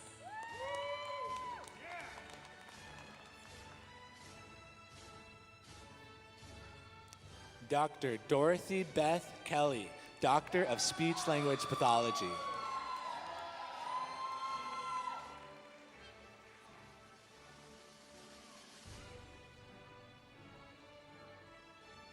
Dr. Julie Huyn Liu, Doctor of Medical Science, Advanced Clinical Practice.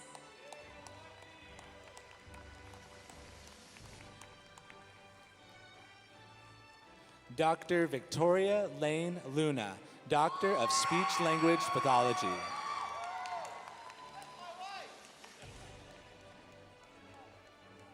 Dr. Mackenzie Johnson, Doctor of Medical Science, Advanced Clinical Practice. Yeah, Mackenzie!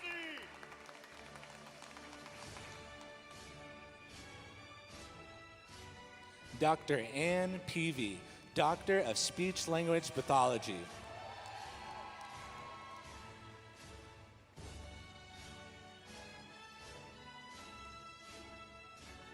Dr. J. Patrick O'Neill, Doctor of Medical Science, Advanced Clinical Practice.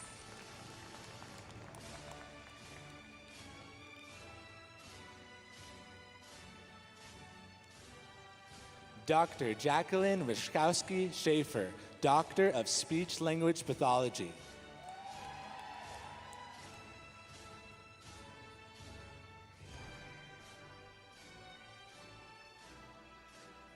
Dr. John A. Huntington, Doctor of Medical Science, Healthcare Leadership and Administration.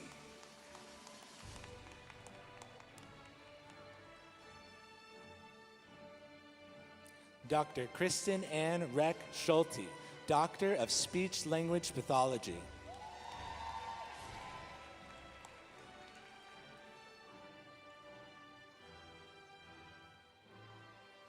Dr. Joshua Niles Powers, Doctor of Medical Science, Healthcare Leadership and Administration.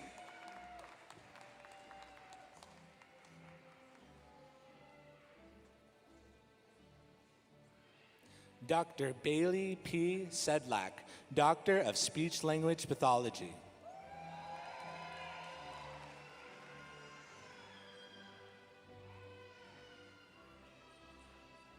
Dr. Plummer L. Wax, Jr., Doctor of Medical Science, Healthcare Leadership and Administration.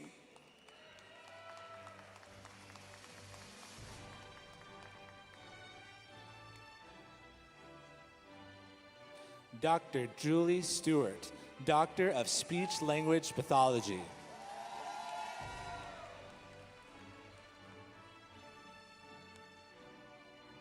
Dr. Austin Taylor Crocker, Doctor of Medical Science, Healthcare Professions Education.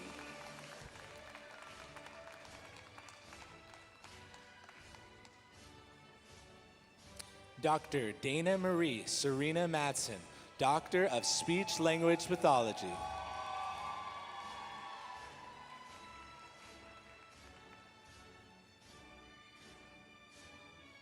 Dr. Jennifer Hampson, Doctor of Medical Science, Healthcare Professions Education.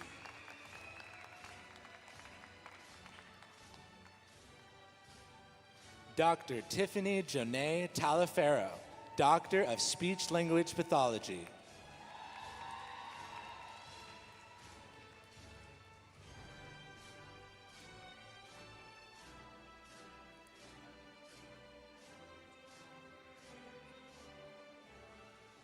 Dr. Lori J. McGowan, Doctor of Medical Science, Healthcare Professions Education.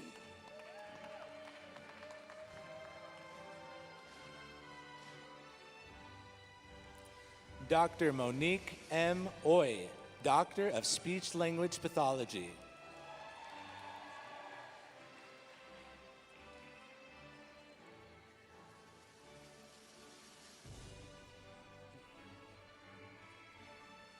Dr. Katie Middleton Spedding, Doctor of Medical Science, Healthcare Professions Education.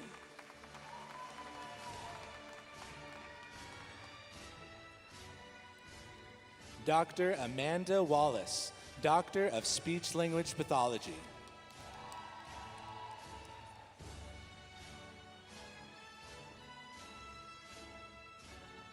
Dr. Katie May Wirt, Doctor of Medical Science, Healthcare Professions Education.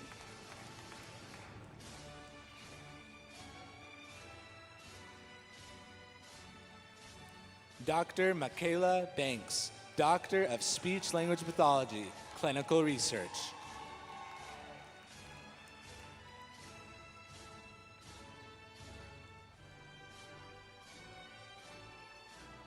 Dr. Andrew Adedapo Adeshida, Doctor of Medical Science, Psychiatry.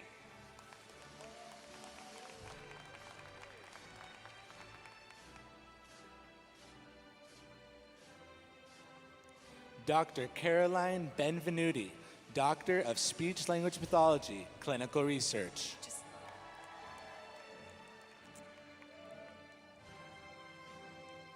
Dr. Ariane Auberg, Doctor of Medical Science, Psychiatry.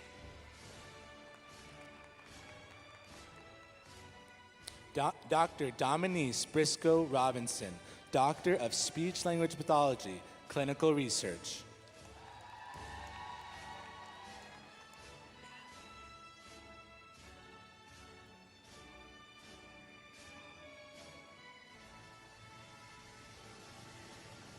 Dr. Rachel Marie Edwards, Doctor of Medical Science, Psychiatry.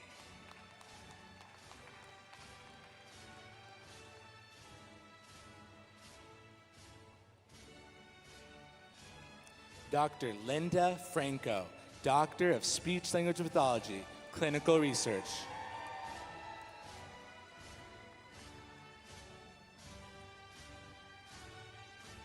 Dr. Allison Danae Gilbert, Doctor of Medical Science, Psychiatry.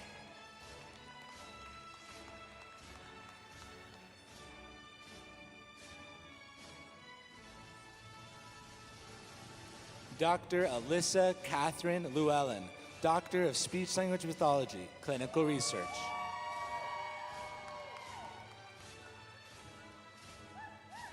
Dr. Justin Paul Hadler, Doctor of Medical Science, Psychiatry.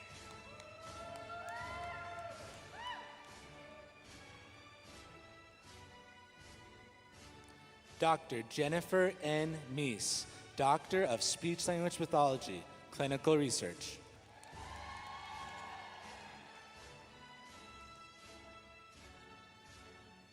Dr. Brock Haskell, Doctor of Medical Science, Psychiatry.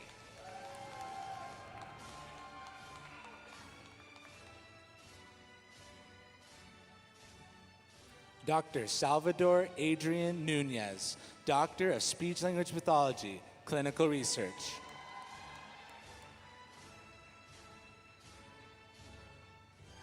Dr. Melissa Ann Hoyt, Doctor of Medical Science, Psychiatry.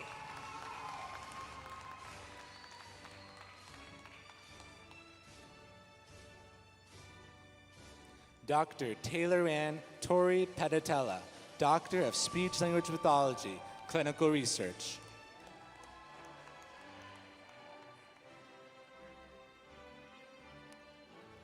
Dr. Brandy M. Bates, Doctor of Medical Science, Psychiatry.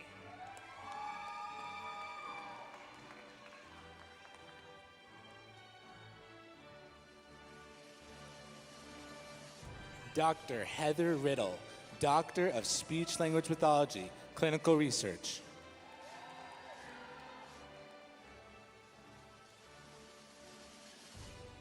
Dr. Emily Conrad Johnston, Doctor of Medical Science, Psychiatry.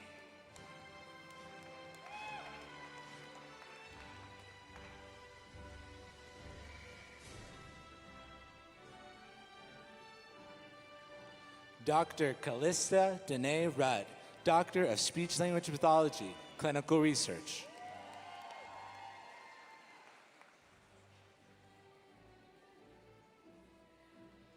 Dr. Onyedika Chukwu Moma, Doctor of Medical Science, Psychiatry.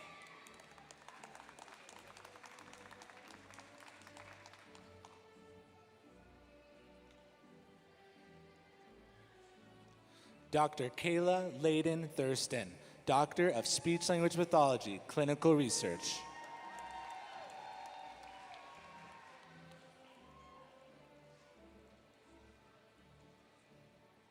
Dr. Peter Ooga Mose, Doctor of Medical Science, Psychiatry.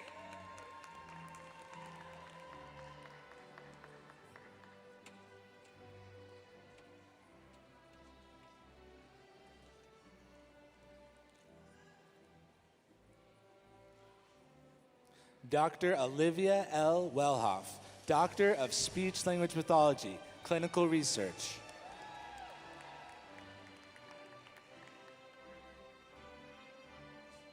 Dr. Margaret Ousu Afari, Doctor of Medical Science, Psychiatry.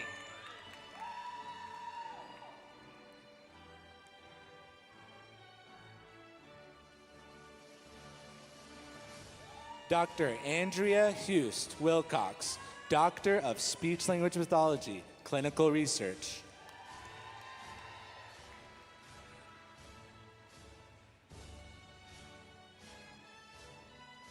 Dr. Caitlin A. Allman, Doctor of Medical Science, Psychiatry.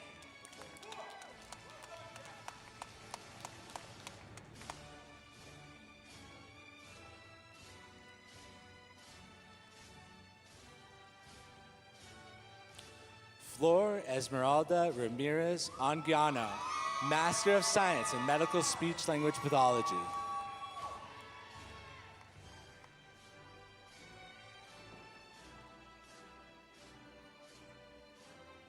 Dr. Michelle Vanderlyn, Doctor of Medical Science, Psychiatry.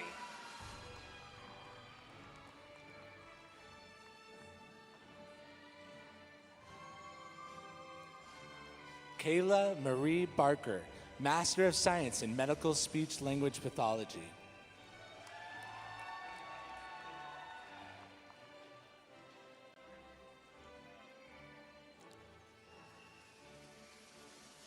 Dr. Hannah E. Wheeler, Doctor of Medical Science, Psychiatry.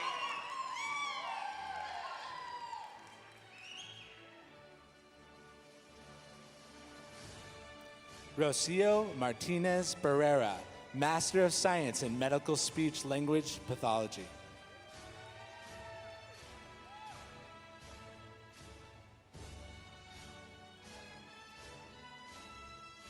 Emily Ann Adams, Master of Medical Science.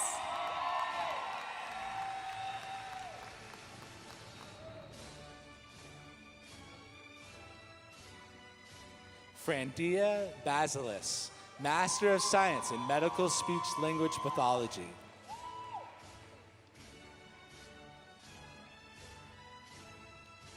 Diana Gammon Batrick, Master of Medical Science.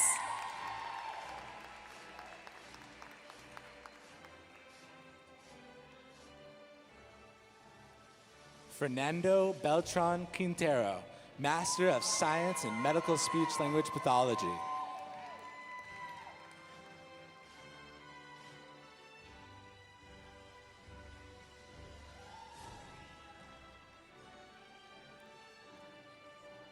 Amelia Lucy Blotter, Master of Medical Science.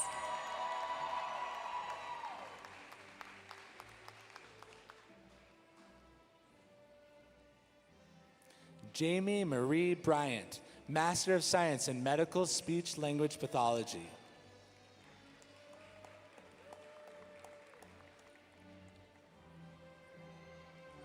Lauren V. Brown, Master of Medical Science.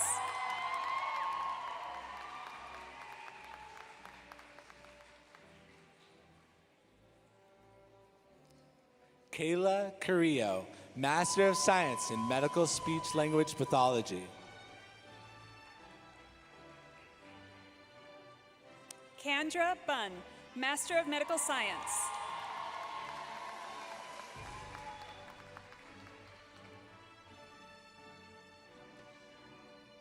Alexis Mikkel Denny, Master of Science in Medical Speech Language Pathology.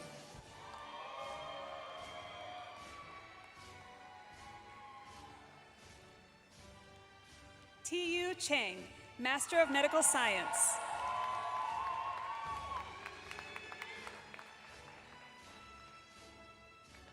Caitlin Ernest, Master of Science in Medical Speech Language Pathology.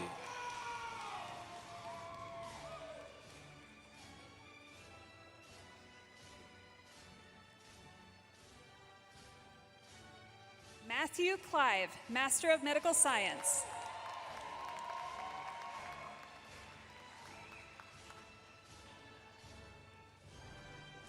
Gracie Gardner, Master of Science in Medical Speech Language Pathology.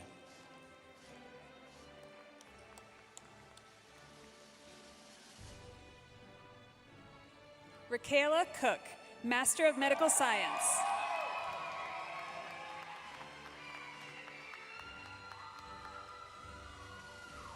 Sarah Hawker, Master of Science in Medical Speech Language Pathology.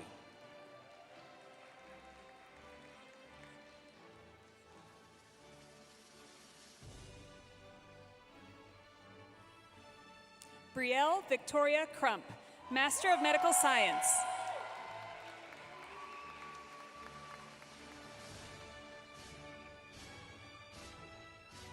JC Ann Hayden, Master of Science in Medical Speech Language Pathology.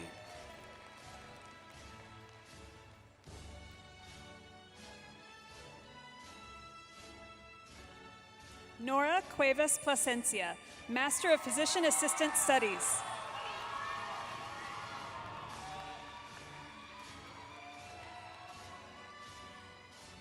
Lena Herzog, Master of Science in Medical Speech Language Pathology.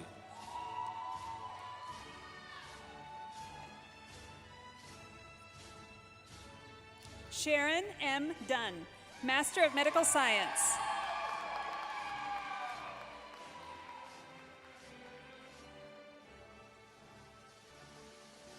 Kaylee Holt, Master of Science in Medical Speech Language Pathology.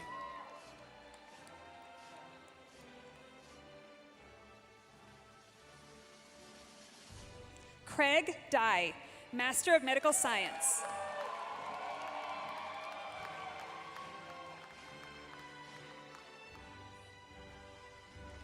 Kristen Marie Patricia Knowlton, Master of Science in Medical Speech Language Pathology.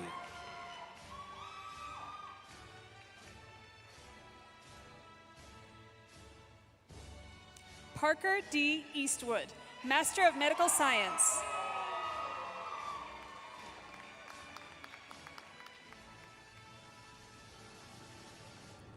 Sydney Ryan Lenore, Master of Science in Medical Speech Language Pathology.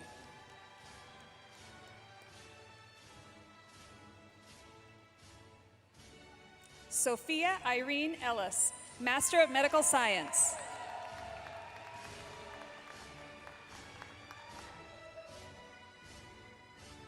Mariah Nilsson, Master of Science in Medical Speech Language Pathology.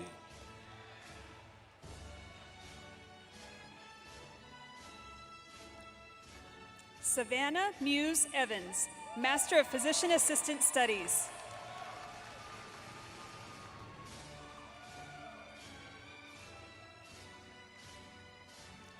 Caitlin O'Brien, Master of Science in Medical Speech Language Pathology.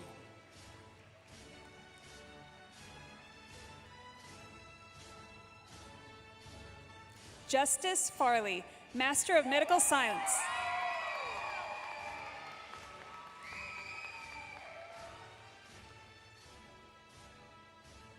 Yasmin Phillips, Master of Science in Medical Speech Language Pathology.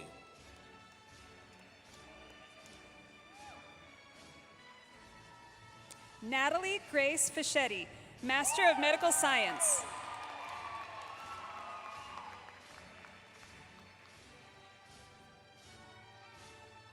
Grishma Raghavan, Master of Science in Medical Speech Language Pathology.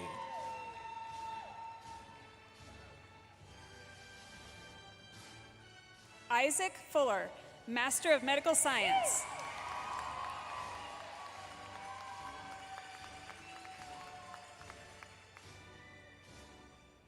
Anya Alicia Walker, Master of Science in Medical Speech Language Pathology.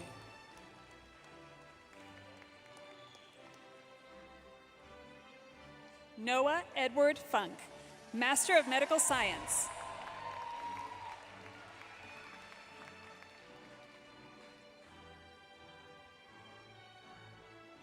Taylor Williams, Master of Science in Medical Speech Language Pathology.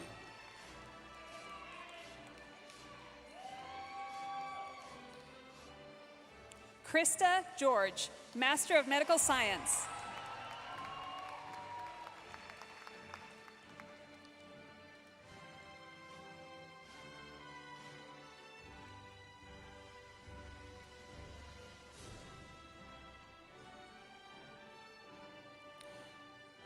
Dr. Lydia Christine Geisler, Doctor of Occupational Therapy, Education.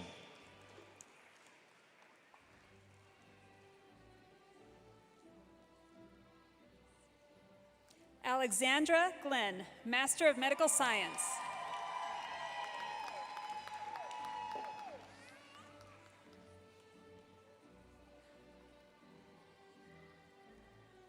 Dr. Michelle L. Sanders, Doctor of Occupational Therapy, Education.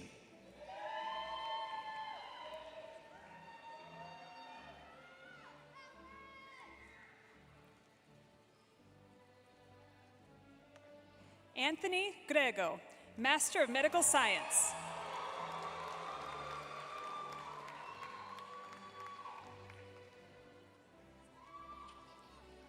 Dr. Brian Allen Devan Ware, Doctor of Occupational Therapy, Hand Therapy.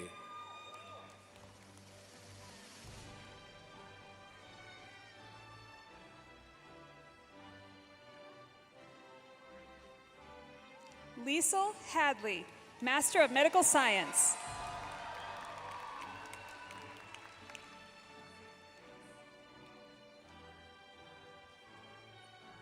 Dr. Amy Crystalline Schneider, Doctor of Occupational Therapy, Health and Wellness Coaching.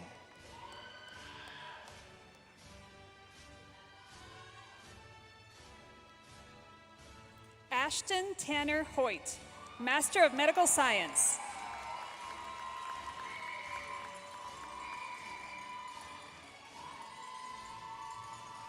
Dr. Sarah Ann Wigand, Doctor of Occupational Therapy, Health and Wellness Coaching.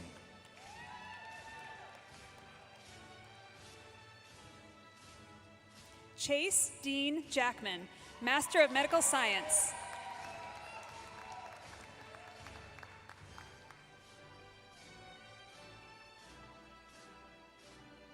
Dr. Casey Marie Schneider, Doctor of Occupational Therapy, Leadership.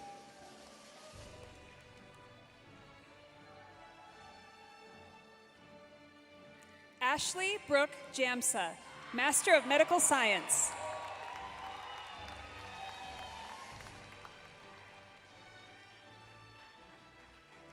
Dr. Carrie Booth, Doctor of Occupational Therapy, Pediatrics.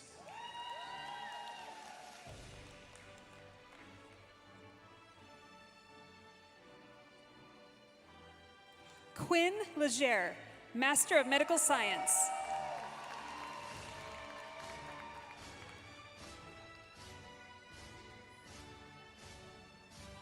Dr. Lehani Reed, Doctor of Occupational Therapy, Pediatrics.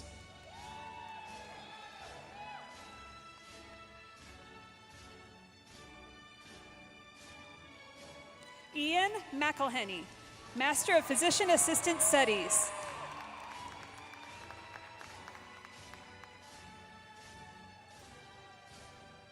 Dr. Elena Conlin Pollock Stone, Doctor of Occupational Therapy, Pediatrics.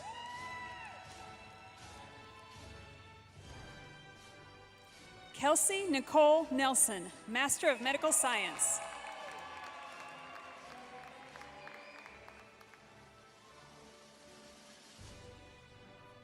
Dr. Emily Beth Torres, Doctor of Occupational Therapy, Pediatrics.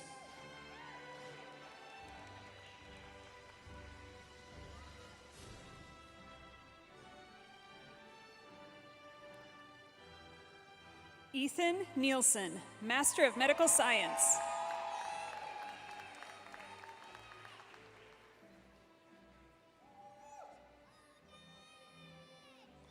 Dr. Neonte Jasmine Ward, Doctor of Occupational Therapy, Pediatrics.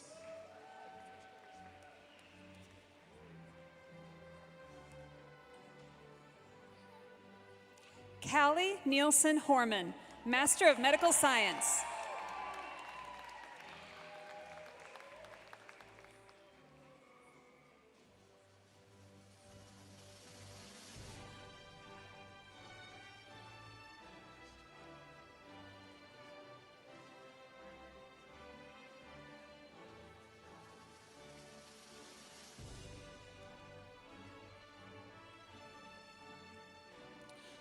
Dr. Sandhya Mathur Sahi Jain, Transitional Doctor of Physical Therapy, Pediatric Science.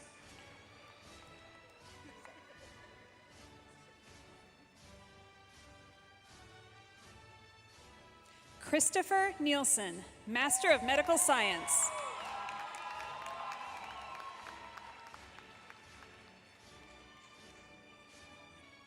Dr. Katie M. Scott, Transitional Doctor of Physical Therapy, Pediatric Science.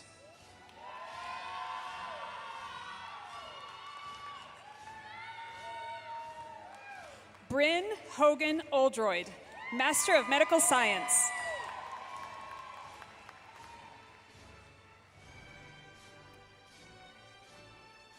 Dr. Jan Marlena P. Tamayo, Transitional Doctor of Physical Therapy, Pediatric Science.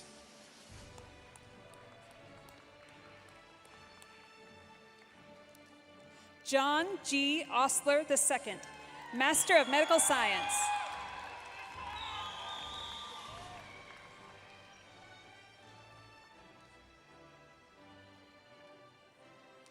Heather Hunter Parkinson, Master of Medical Science.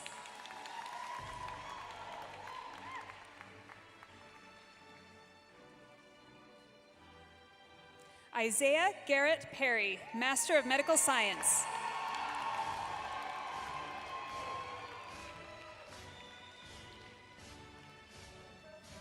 Kayla Harley Pendleton, Master of Medical Science.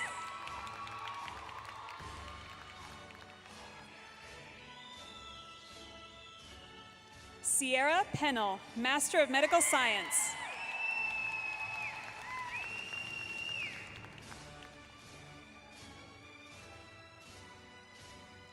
Lindsay Rigby, Master of Medical Science.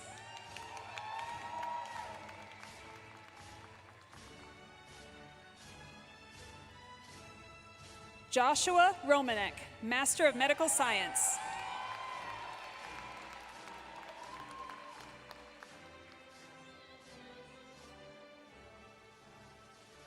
Angela Schmidt, Master of Physician Assistant Studies.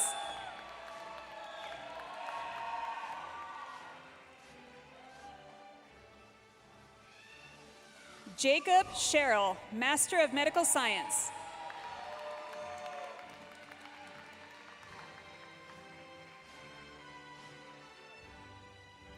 Raven Angelique Uy, Master of Physician Assistant Studies.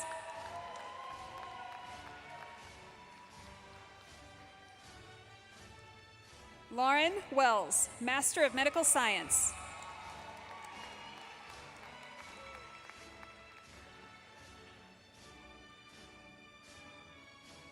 Elise Gabriel Wright, Master of Medical Science.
Thank you very much. I love it, love it, love it.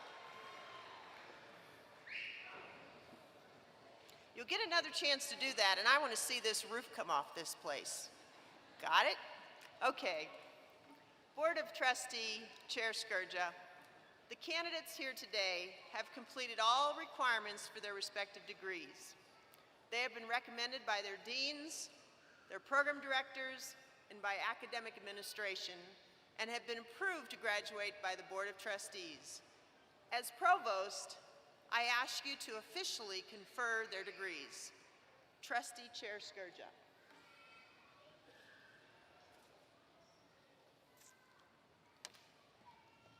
Graduates, please stand.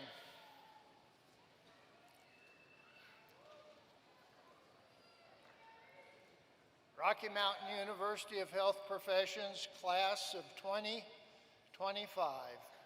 Acting in accordance with the power invested in me as chair of the Board of Trustees of Rocky Mountain University of Health Professions, and acting under the authority invested in me by the great state of Utah, I hereby confer upon you the degree, certification, and title you have earned at Rocky Mountain University of Health Professions through rigor, focus, and grit.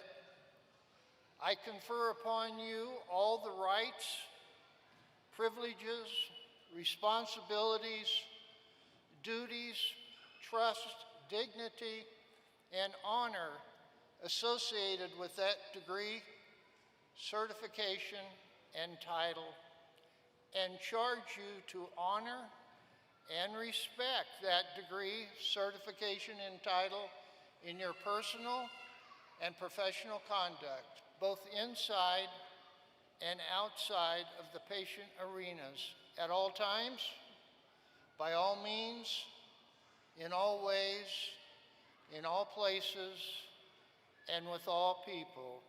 Congratulations, graduates.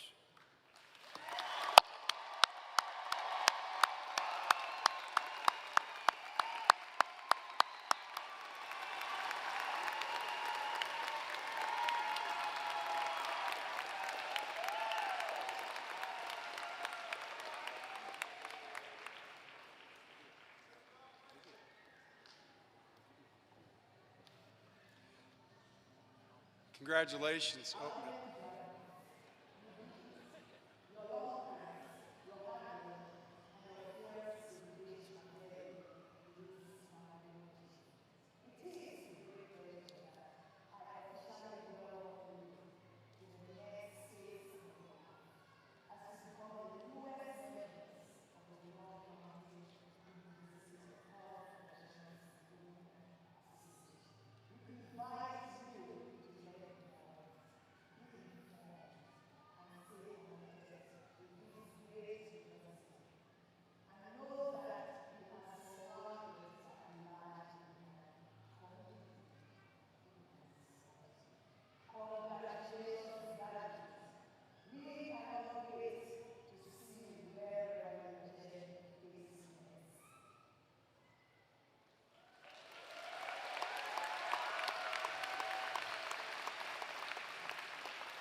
You know, Dr. Steve Wilkinson challenged me to make a mistake today, so there you go, Steve. I got up at the wrong time. Congratulations, class of 2025. Go, love and lift those in need, and do the world a good. This concludes our commencement ceremony, but I also invite you and the audience to please rise for the academic recessional and to remain in place until the platform participants and graduates have then exited. Graduates recessional will end outside on the west lawn where you have plenty of photo opportunities.